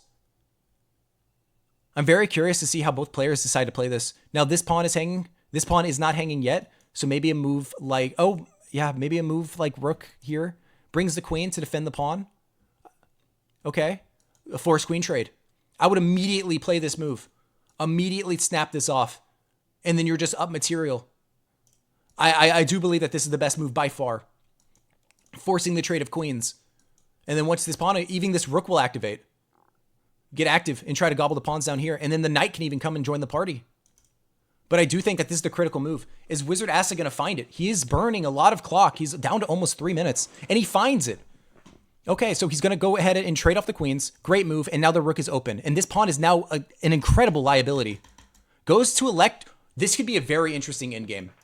But I do believe that trading the rooks is the best idea here, and then start bringing the king forward, win this pawn, and start developing the knights. Slides over out of the way. That's a very intriguing move to me. I don't believe it's the best. Go ahead and gives a check. King comes down. I also don't think that check was really the best. Probably bringing your other rook to be more active might have been the better play. Because this check kind of just allows the king to come forward. And it just really isn't that great for white. Now, I don't even know if you could take the pawn. I would honestly be kind of really scared of the rooks getting activated on the open files. I don't believe this doesn't really have anything. As long as the knight is here, any checks are completely halted. But you have threats. The pieces are going to be kind of locked for a little bit, as the knight really can't move. And the rook also really, I mean, the rook can move, but gives a check. King will come forward. But then you also have this check that you have to worry about, and that is a fork, and that would be a forced trade. Slides over out of the way. I love the play. Now you could probably come here and try to win this pawn. Knight comes forward, but that allows this check. Is there a mate on the board? No, king can come forward. That's very scary. There are ideas here. You could slide the rook over and threaten almost a checkmate. This is very scary for the black king. He has to be very careful, especially in time trouble. Mistakes can happen. Having 2.5 minutes on the clock and playing in this high pressure of a tournament. This is very interesting. King comes forward. Now removing this square from the black king can no longer come forward. The black king only has these 2 squares, so if a mating net is set up, the game could end.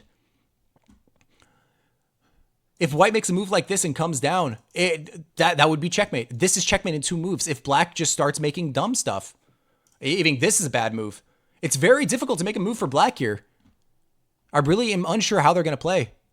Of course, if white were to go here, black just has a simple move like this, you know, and can kind of just shuffle. It could be a draw, it could be a draw in some cases, but black running low on time, down to 1:45. Script out now having a minute lead. Oh, man. I take it Ziggy is just yapping a bunch. Okay. Checkmate is threatened. Now you can take the pawn, but you have to be very cautious about your own checkmate. A pawn is lost, and now check can be given, but it won't be checkmate. King can come forward, gobble this pawn. You can maybe win some pawns. White is getting a lot of counterplay here. I'm very interested. And Wizard Asa down to 1:30. There is no time back. So time trouble is going to be the deciding factor of this game. Unless there is a checkmate on the board somehow for the white king, I do believe that the game might be lost on time. Wizard Asa now struggling to find a move. There is almost checkmate on the board, but you can win another pawn and then come back and try to win the pawn if they try to push again. Both players having to think quickly on their feet. Again, this pawn is hanging. A misclick! And the rook falls! That is tragic at this stage in the tournament. Failing to move. Oh my goodness. No! The counterplay was starting to mount. You had the momentum, but then a rook misclick blunder at the end of the game is tragic. Oh my goodness. Is that going to cost him the entire tournament? That is so hard to see. Scriptall was putting in a magnificent effort into mounting a comeback in this game, but just moving the rook one square too. Oh man. Now, there is still a chance for Skripal to win here if they manage to win on time. If Skripal starts rapid firing all of the moves, there is a chance to win. Because Wizard Ass is down to under a minute on the clock, and there is no time back, and he's still struggling to make moves. You can take with check, make the king move, make him think, where's the king going to go? You know, are you panicking a little bit? You can just, oh, well, you can't really just take. Brings the rook back. I like that move, but it kind of runs into this. The rook is almost hanging. Okay. That's a blunder of a rook! He loses his other rook, but it just kind of, but then he promotes. Oh! But he doesn't take! That would have been completely winning for Wizard Asta. Both players now almost in a time scramble. The rook is now just completely hanging. He has to make a move. Okay, he moves his rook out of danger. Oh my goodness. But the pawn is one square away from queening, and I think that's just going to be game over. I don't believe there's any way to come back here. The king is completely cut off from this side of the board. Oh man. I really don't see how you continue. Gives a check with the pawn. I like that, trying to kind of bring down the time, bring down the clock as much as you can, but now the king comes here. And the king is basically as close as you can get to allowing this promotion. There's no way to stop it. The promotion is going to happen. Oh man. You can give a check, but the king just comes up. And there's nothing else. You could keep on giving checks the best you can, but you will run out of checks. Doesn't spot it. Okay. All right, that's fine. Wizard Asta still has a chance to win on time. It is still very, very much a possibility. Oh, man. I can see Wizard Asta panicking in time trouble. This is very scary. Running down to under 20 seconds. Can they find the checkmate? Can they find the checkmate in 20 seconds? Skripal just has to hang on for dear life in this position. The game is over in a few moves, but Wizard Asta still does have to find the checkmate. And if you can continue giving checks, just draining the clock second by second, Wizard Asta needs to make a move. Gives another check. The king has to move again. Now at this point, do you start throwing away pieces? Skripal down to 40 seconds, but Wizard Asta only 15 seconds. I imagine the nerves and pressure are high. Hands are shaking, sweat beating. Oh man. Gives a check, sacrifices the piece, moves the king up one. You could take the pawn down to 10 seconds. It is almost checkmate. Checkmate is almost on the board. You have to keep on shuffling. Can they find the checkmate? Checkmate. Oh man, what a time crunch towards the end. What a time crunch. Oh wow. Wizard Asta coming in clutch, winning the 10-0 chess 9 or the rapid chess 960 game, now leading the championship finale with 2-1. We're on to the wheel. Impressive, dude. Skripal, you were mounting a comeback. That is so unfortunate. You were almost there. You were really putting the pressure on him. And you even got Wizard Asta down to 5 seconds, which is incredibly impressive. But now I'm going to open up the wheel, and we're going to find our fourth game. The score is 2-1. Wizard Asta is leading. I just said 2 to. What am I even doing my fingers for? It is 2-1. If Wizard Asta wins this next game, he wins the entire tournament, and he's crowned the king of the TheCager Chess Championship. All right, it is off to the wheel. Let's see what game will be selected. Welcome. For game number 4, remember both players have a veto. If they want to try to respin it, they have that option. I am going to elect to skip just 10-0 rapid chess just because we kind of did just play chess 960. I'm welcome to keep it, but it is up to y'all. Is down to play it. MH is also down to play it. We have 10-0 rapid. All right. I'm going to need y'all to go ahead and start the game. And I'm going to go over to watch. So if y'all could go ahead and send each other a challenge, and I will be spectating. And the game has begun. Game 4 of the Cager Chess Championship is officially underway. We have Scriptult versus Wizard Asta. Wizard Asta with the white pieces. Okay. Who had the white pieces last time? I believe Scriptult had the white pieces, yes. Okay, so it is correct. All right. Just a regular 10-0 rapid game. No time back. Both players are pretty equal in strength, and I'm very excited to see how this is going to go. Wizard Asta playing a London system. I hate to see it. Gotta be honest. But it is totally fine. All right. Both players taking their time in the opening, which could be a mistake. Developing the knight, putting pressure on the pawn, and then just solidifying. You know, basic London stuff. Basic London stuff. Both knights out. Knights before bishops. Common beginner choices. Develop the knight. Both players playing totally normal chess. No mistakes have been made yet. Both bishops are out. Playing almost completely symmetrical. I love c4 in this position. I love games that kind of transpose into the queen's gambit. And now you notice that this queen can come over and put pressure on the b-pawn. Since this light square bishop left the defense, you can now put pressure and try to pose weaknesses on the light squares. But probably, yeah, I would love to see... I don't think queen to b3 works right now. Probably just develop the knight first. Develop the knight, get your pieces out. It plays queen b3.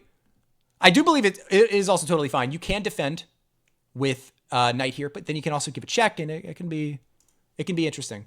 The check doesn't work because you can defend like this, but I do like to see queen b3 so early on because it can be very exciting for both players. I'm very curious if Wizard Asta is actually watching me, and I'm gonna start throwing random moves and see if he makes them. Defends. Develops the last remaining piece. And now you want to get your bishop out and castle. Black also playing totally fine, but also a critical error in the black position. I'm going to switch sides real quick. Is that in these Queen's Gambit sort of like positions, you do not want your knight here. You need access to the c5 pawn push to kind of tear open the center. If you don't allow that, you're going to get so cramped in your position and you're going to run out of moves to play. You need to be able to play c5. So Wizard Asta understanding that he should play here is great. But still, this pawn is going to be critical. This center is basically untouched. And now you have pawns, or the bishops, just... Granted, it is staring into granite right now at the moment, but it should be okay. I'll flip the board back out. Sorry if you got dizzy. Okay. And the pawn pushes. That's just a loss of a pawn. No, it's not. Right, because the knight is pinned. The bishop is going to have to move. I don't believe you can take. Taking does not work. You're going to have to move the bishop. Have to drop it back. I don't believe you have any other moves. God, I wish the bishop was hanging, but it doesn't. Bishop drops back to a safe square. Great move by black. Understanding that the knight, utilizing the knight pin, that can't happen. But at the same time, white now has the option to play a3. Knight comes into the center, putting more pressure on the knight. You know, some trades could occur.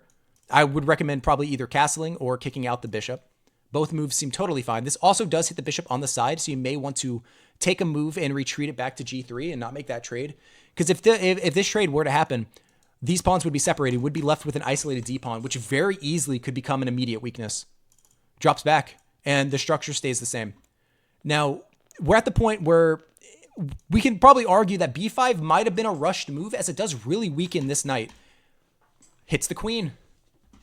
Great move, understanding that this knight now protects, but probably just you have to drop the queen all the way back, and you're going to lose a pawn. What a move. What a move by black. Yeah, the queen is honestly stuck. And you're going to have to give up a lot of material here. You can't drop back because of the bishop. What an incredible move. Black just launching all of their pieces forward in one of the most coordinated attacks that I have ever seen. Now, I wonder if there are some crazy ideas that you can get away with takes. I don't know. I really don't know here. Thank you for the follow. We're now at 580. Aryan Aristocrat, which is a crazy ass name. So knight takes, but now you're going to lose a rook. This is the tragic, you're going to go down in exchange. Tragic turn of events for Wizard Asta. Scriptult absolutely taking control of this game. But you could still argue that maybe this knight is misplaced, but it can easily get back into the game. Okay. Thank you for the follow, Wiz of 64. This is game 4 of the Cager's Chess Championship finale. If Wizard Asta wins this game, he wins the entire tournament. If Scriptalt wins it, it will be tied 2-2, and we will go into a game 5. The best words to hear in sports. Granted, it technically game 7, but I'm only doing 5 games because, the tournament's running long. But okay. Black now has the option to just take the rook or continue the attack. I'm almost hesitant to make this move just because the rook might be able to get out now. But at the same time, you can't really allow this to happen. I think you need to take with the bishop. Need to take with the bishop, and then you can save the rook realistically. I think. I believe that would be okay, but you've got to be cautious about this rook coming down. But I do think taking with the bishop. Yeah. And now if it takes back, I believe the rook will get out and goes with the exchange. Okay. Now you could do you can go for a desperado tactic, knowing that you're going to lose the bishop anyway. You could probably take a pawn with check, force him to respond, and then capture yourself because the knight actually does prevent any checks happening. So I do believe a desperado is in order. And now the rook is going to have to capture. If the king moves, then it's still capture, honestly. And then castle yourself just so you don't get to any pins. Yep. And now you can capture the bishop. Great desperado move by white. Again, I'm not sure if he's listening, but now I would castle and play it safe. But black still has the open files, the active bishop. But you can argue that this pawn is weak and white's pawn structure is just better. Being down in exchange isn't all that if you consider the value of the pieces. Lovely move by black. Trying to get rid of his only weakness to break up the very strong white center. Now, I'm not entirely sure what to do here. You do have moves like, I'm not sure if that is necessarily the best. You can also develop your knight out this way. You can also play moves like a4. a4 is also fun, but I don't really believe it does much. Yeah, brings the knight out to the side of the board, putting, kind of protecting this pawn. Now, a decision to make. I don't necessarily think taking and allowing this to happen is the best, but can you push? Can you push to c4 and generate yourself a passed pawn? That is not what happens. Goes ahead and take, maybe trying to break up the structure a little bit. This last remaining rook needs to get into the game. You need to start bringing out your queen and double the rooks to really take advantage of the space and the material. Like, you need to start utilizing your material advantage. But this move is fine. I mean, you're up material, so it makes sense that you want to try to trade off the rest of the pieces because then you will just have probably a rook on bishop endgame, which is winning for black.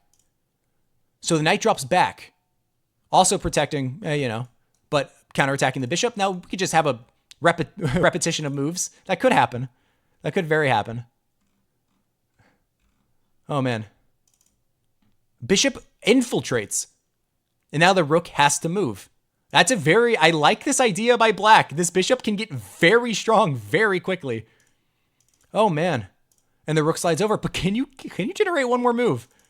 I would be very surprised, but you can also just start pushing the pawn. Having a passed pawn here could be very good. And it would also start giving you targets of where you need to start moving your pieces. I will say black needs to start utilizing their queen and their other rook if they really want to take control of this game. I love the move. Taking the pawn in the center, weakening the center, and then possibly winning a pawn. I would be somewhat cautious of taking here, as there are. Oh, that you can't even take back. That's a very possible blunder. I really hope Scriptalt sees that the queen in the corner does defend the pawn. That's very possible to happen. We've seen plenty of blunders in this game. I'm really hopeful it doesn't. You could probably. Oh, that gave me a little bit of a heart attack. I'm gonna be honest. Okay. Now I imagine a move like this, kind of just defending the center, putting pressure on the bishop. Very likely to be played. Knight jumps out to the center, discovered attack on the bishop, but the bishop can now just kind of drop back and kind of continue threats on wanting to force the exchange. As well as black now can easily just bring their rook to either the open file. Any of these 3 files are honestly perfect. Definitely not, you know what? No, can't do that. But okay, now the bishop is hit. Bishop is probably going to move. Both players using their time very equally. Oh, forcing the exchange. I love this move by black. There's basically no way to stop this exchange from happening. Oh, man, that is a crushing move. Crushing move by black. Oh, man, look at that. What a find. Now, I don't really know how white responds here. There isn't really danger level threats. You're honestly probably just going to have to go down a piece and a pawn. Danger levels, threatening the rook, but I don't think it necessarily works because take, and, the queen can move. But it keeps the exchange going. And yeah, the piece is still going to get traded. There's really no way to avoid that. Okay. It might have honestly been good for black here to have taken the rook and to have allowed this. Because the material would stay the same and a lot of pieces would get traded. Okay. I'm curious what white decides to do here. Now running lower on time. Script Alt is building up I wouldn't say a substantial time lead, but at least some sort of lead. Which, as you saw in the last game, is very critical in the final moments of the game, especially when you do not get time back. Now putting pressure on the bishop, but now the safe move is just to trade and then win another pawn. Yes. And that is what's played. Oh, but a fork of the rooks! I did not actually see this happen. Oh my goodness, look at that. Just a full fork of the rooks. Gonna get the exchange back. What a find by Wizard Asta. That, I misclicked. I apologize. Let me refresh. Oh, what a find. You've been disconnected. Screw off, I'm here. Gives a check initially. That is an incredible move. Holy cow. And the game will continue. Now the king has to move to either square. I'm not sure really what's safer. I would imagine probably, I really don't know if I would play king to f1 or king to h1 in this position. But what a find. I don't believe there's any way to actually stop this fork from happening. Thank you, Bing Bong Ding Dong, for the follow. Much love. This is a best of 5, and I do accept friend requests.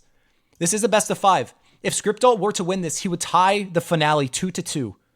If Wizard Asta wins this game, he wins it all.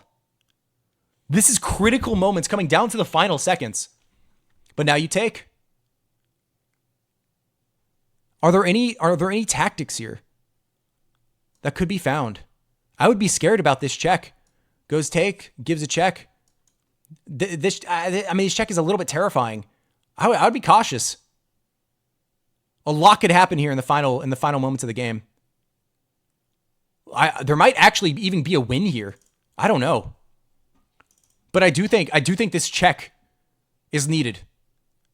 King comes forward. You have a mate. This check, king comes forward. Then you have this check. King has to either go here or here. Either way, can the queen get in? I don't know. We'll have to see. But king cannot come here or else it will be checkmate. If king goes to g1, the game is over. Check has to come to the corner. That is checkmate. Oh no! Checkmate is on the board. It can be found. Rook to g4 is mate in 2. Rook to g4 is found. King to h1 is forced, and that will be checkmate, and we are going on to a game 5.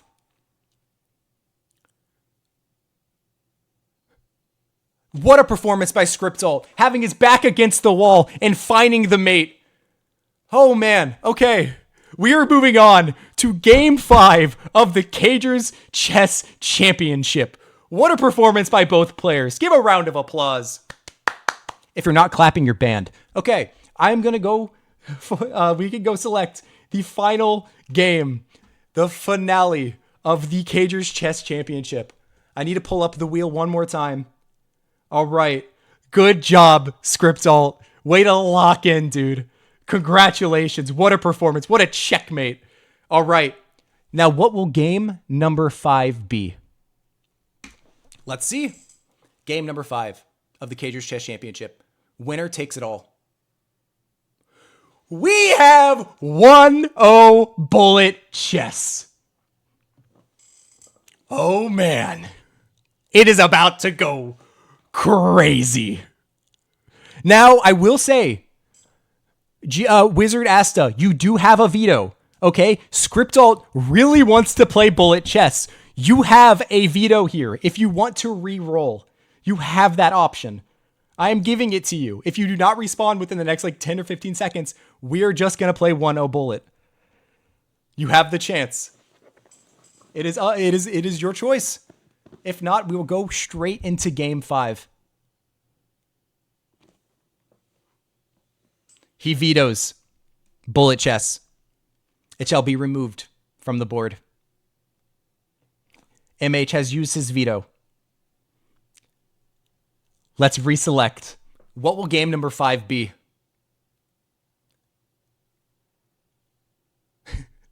We now have 3-0 blitz chess, giving you slightly more time, but still no time back. Now, script alt, you do have a veto, but it seems like you want to play it. I think 3-0 is a perfect finale. The tensions will be so high.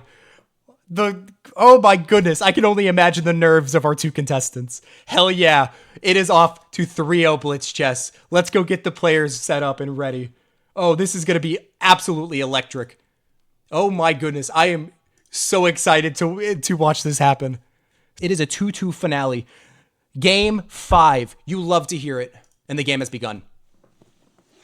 I wish both contestants the best of luck. Tensions will be high. Pieces will be thrown. Fights will be had. Checks will be given. Asta is the underdog in this final game, even also having the black pieces. This is very interesting. Caro-Kann defense, exchange variation. I imagine just developing the knight. I don't necessarily know how to play the Caro-Kann with white, but Asta by far is the underdog here. Both having the black pieces and also being lower rated in both blitz and rapid and bullet. Puts a pin on the queen, or puts a pin on the knight on the queen. Both players developing totally fine, but now this pawn is weak. So if it were to happen, let's say white defends the pawn, totally in order. Now trying to activate his bishop, probably either of these squares would work. Now you just need to get your knight out. Both players, castling would also be fine. You could develop the knight out this way, or develop the knight out this way. Hit the bishop. Developing here, I like this move because it kind of does prevent black from putting his bishop on the most natural square. As you can notice, all of black's pawns are on pretty much light squares right now. So giving up the dark square bishop would significantly weaken the dark squares around the king. Meanwhile, white is very willing to trade this dark square bishop, as he does have solid control of the dark squares. And as you can see, this bishop is able to move around freely. Meanwhile, this bishop might get stuck. Doesn't have as much vision. Wizard asks to delaying the development of the bishop and elects to put his knight out to f6. Totally normal move. So far, no blunders have been made. The other knight has developed, and the bishop develops to a most natural square. I would prefer this move over trading the dark square bishop for the things I mentioned before. White now castles. Oh man. Both players getting out of the opening scot-free. I do believe I would prefer white here just because they have everything that they want. You know, black is going to play with a little bit less space, but also white has the open e-file, you know, start an attack, kind of poke the bishop, see what it's going to do. So far, I do think that that's a very interesting move. I don't necessarily, yeah, that's fine. Putting pressure on this pawn out here, maybe threatening to bring the knight now to the center, and then you're supporting it. Knight jumps out to the side, kind of clearing up space, but that's a pawn. That is just a pawn. But you can't actually, dropping back is fine. Because take, you know, the knight, the bishop could get stuck and the bishop is hanging. So it makes sense to drop the bishop back here and try not to go into any of those tactical skirmishes, especially with 3 minutes. Both players now already using half their clock. They really need to speed up their gameplay. They're only 11 moves into this game. This game could go in the long run. There is no time back. I do not like this move. That immediately weakens the dark squares. I would slot this bishop here in a heartbeat, but kicking out the bishop makes the most sense. And then you take back with the knight, and then you slot this bishop here, taking advantage of the dark squares. I would really like that move, hitting the rook, and then maybe you will even have some sacrifices available. I don't think any are immediately present, but this could be very exciting. Both players down to under half their clock. I do think that bishop h6, I am pretty much only looking at this move. It just feels good, you know? You can also bring the knight to the center, but that could weaken the pawns. I imagine black also brings the bishop out, trying to, you know, take some control of the dark squares.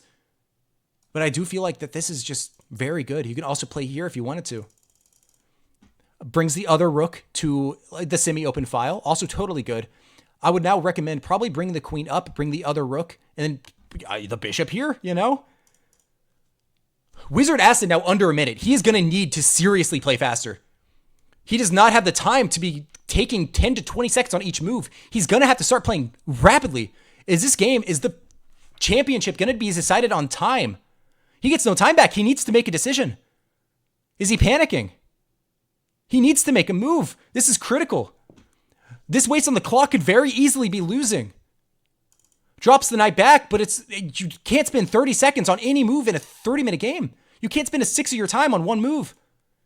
Bishop drops back here. Immediate move by Skriptal, understanding the situation. Knowing that Wizard Asta is very low on time. Spending another 4 seconds, another 3 seconds. He needs to speed up his game or else it will just be a loss. Now this pawn hangs. Oh man. And they spot it. Skriptal responds. Wizard Asta now in the tank. He does not have time to think here. He needs to go. Down to 15 seconds. This game is almost over. Brings his knight into the center, putting pressure on both the rook and the bishop. The rook probably has to move. Skriptal still does also need to play faster. I wouldn't even be surprised if taking the bishop is perfect. Drops back. And now you can almost take another pawn. There are a lot of moves here on the board. Start pushing the pawn, just playing quick. There is no time back. Now threatening actually some sacrifices. You do have to be cautious about allowing the pieces in. Just moving out of the way. I love it. Sacrificing the pieces. Wizard Asta now going for a hard attack. Starts giving checks. Skriptal running out of time. But Wizard Asta down to 3 seconds, 4 seconds. Immediately offering the trade of the queens, but that's going to be game. Wizard Asta has run out of time. And Skriptal is the champion of the 4th ever Cager's Chess Championship. Wizard Asta, fantastic performance, but time trouble is what caused your downfall. Skriptal coming back from the dead to play in the championship, correctly guessing the number 23 and winning the game. All odds were against it. Congratulations, Skriptal. You are the champion. You have beat out everybody, and you have won. I need to find... You have been eliminated. Congratulations. Congratulations. Holy shit. What a finale. That is why we do these championships, for moments like these where players rise up and others fall. But congratulations to all of those who played. I'll probably end up hosting this probably twice a month. It was very fun. Granted, there's always some difficulties when it comes to this. It happens a lot. There's so many difficulties with this. But congratulations, Skriptal. I will give you your sub in just a second. But thank you for all of those who participated and who are sticking around and watching. Lena, thank you for the raid. I really do appreciate it. It brought all of the energy back to announcing this championship. But congratulations to Skriptal, and thank you for all of those who participated.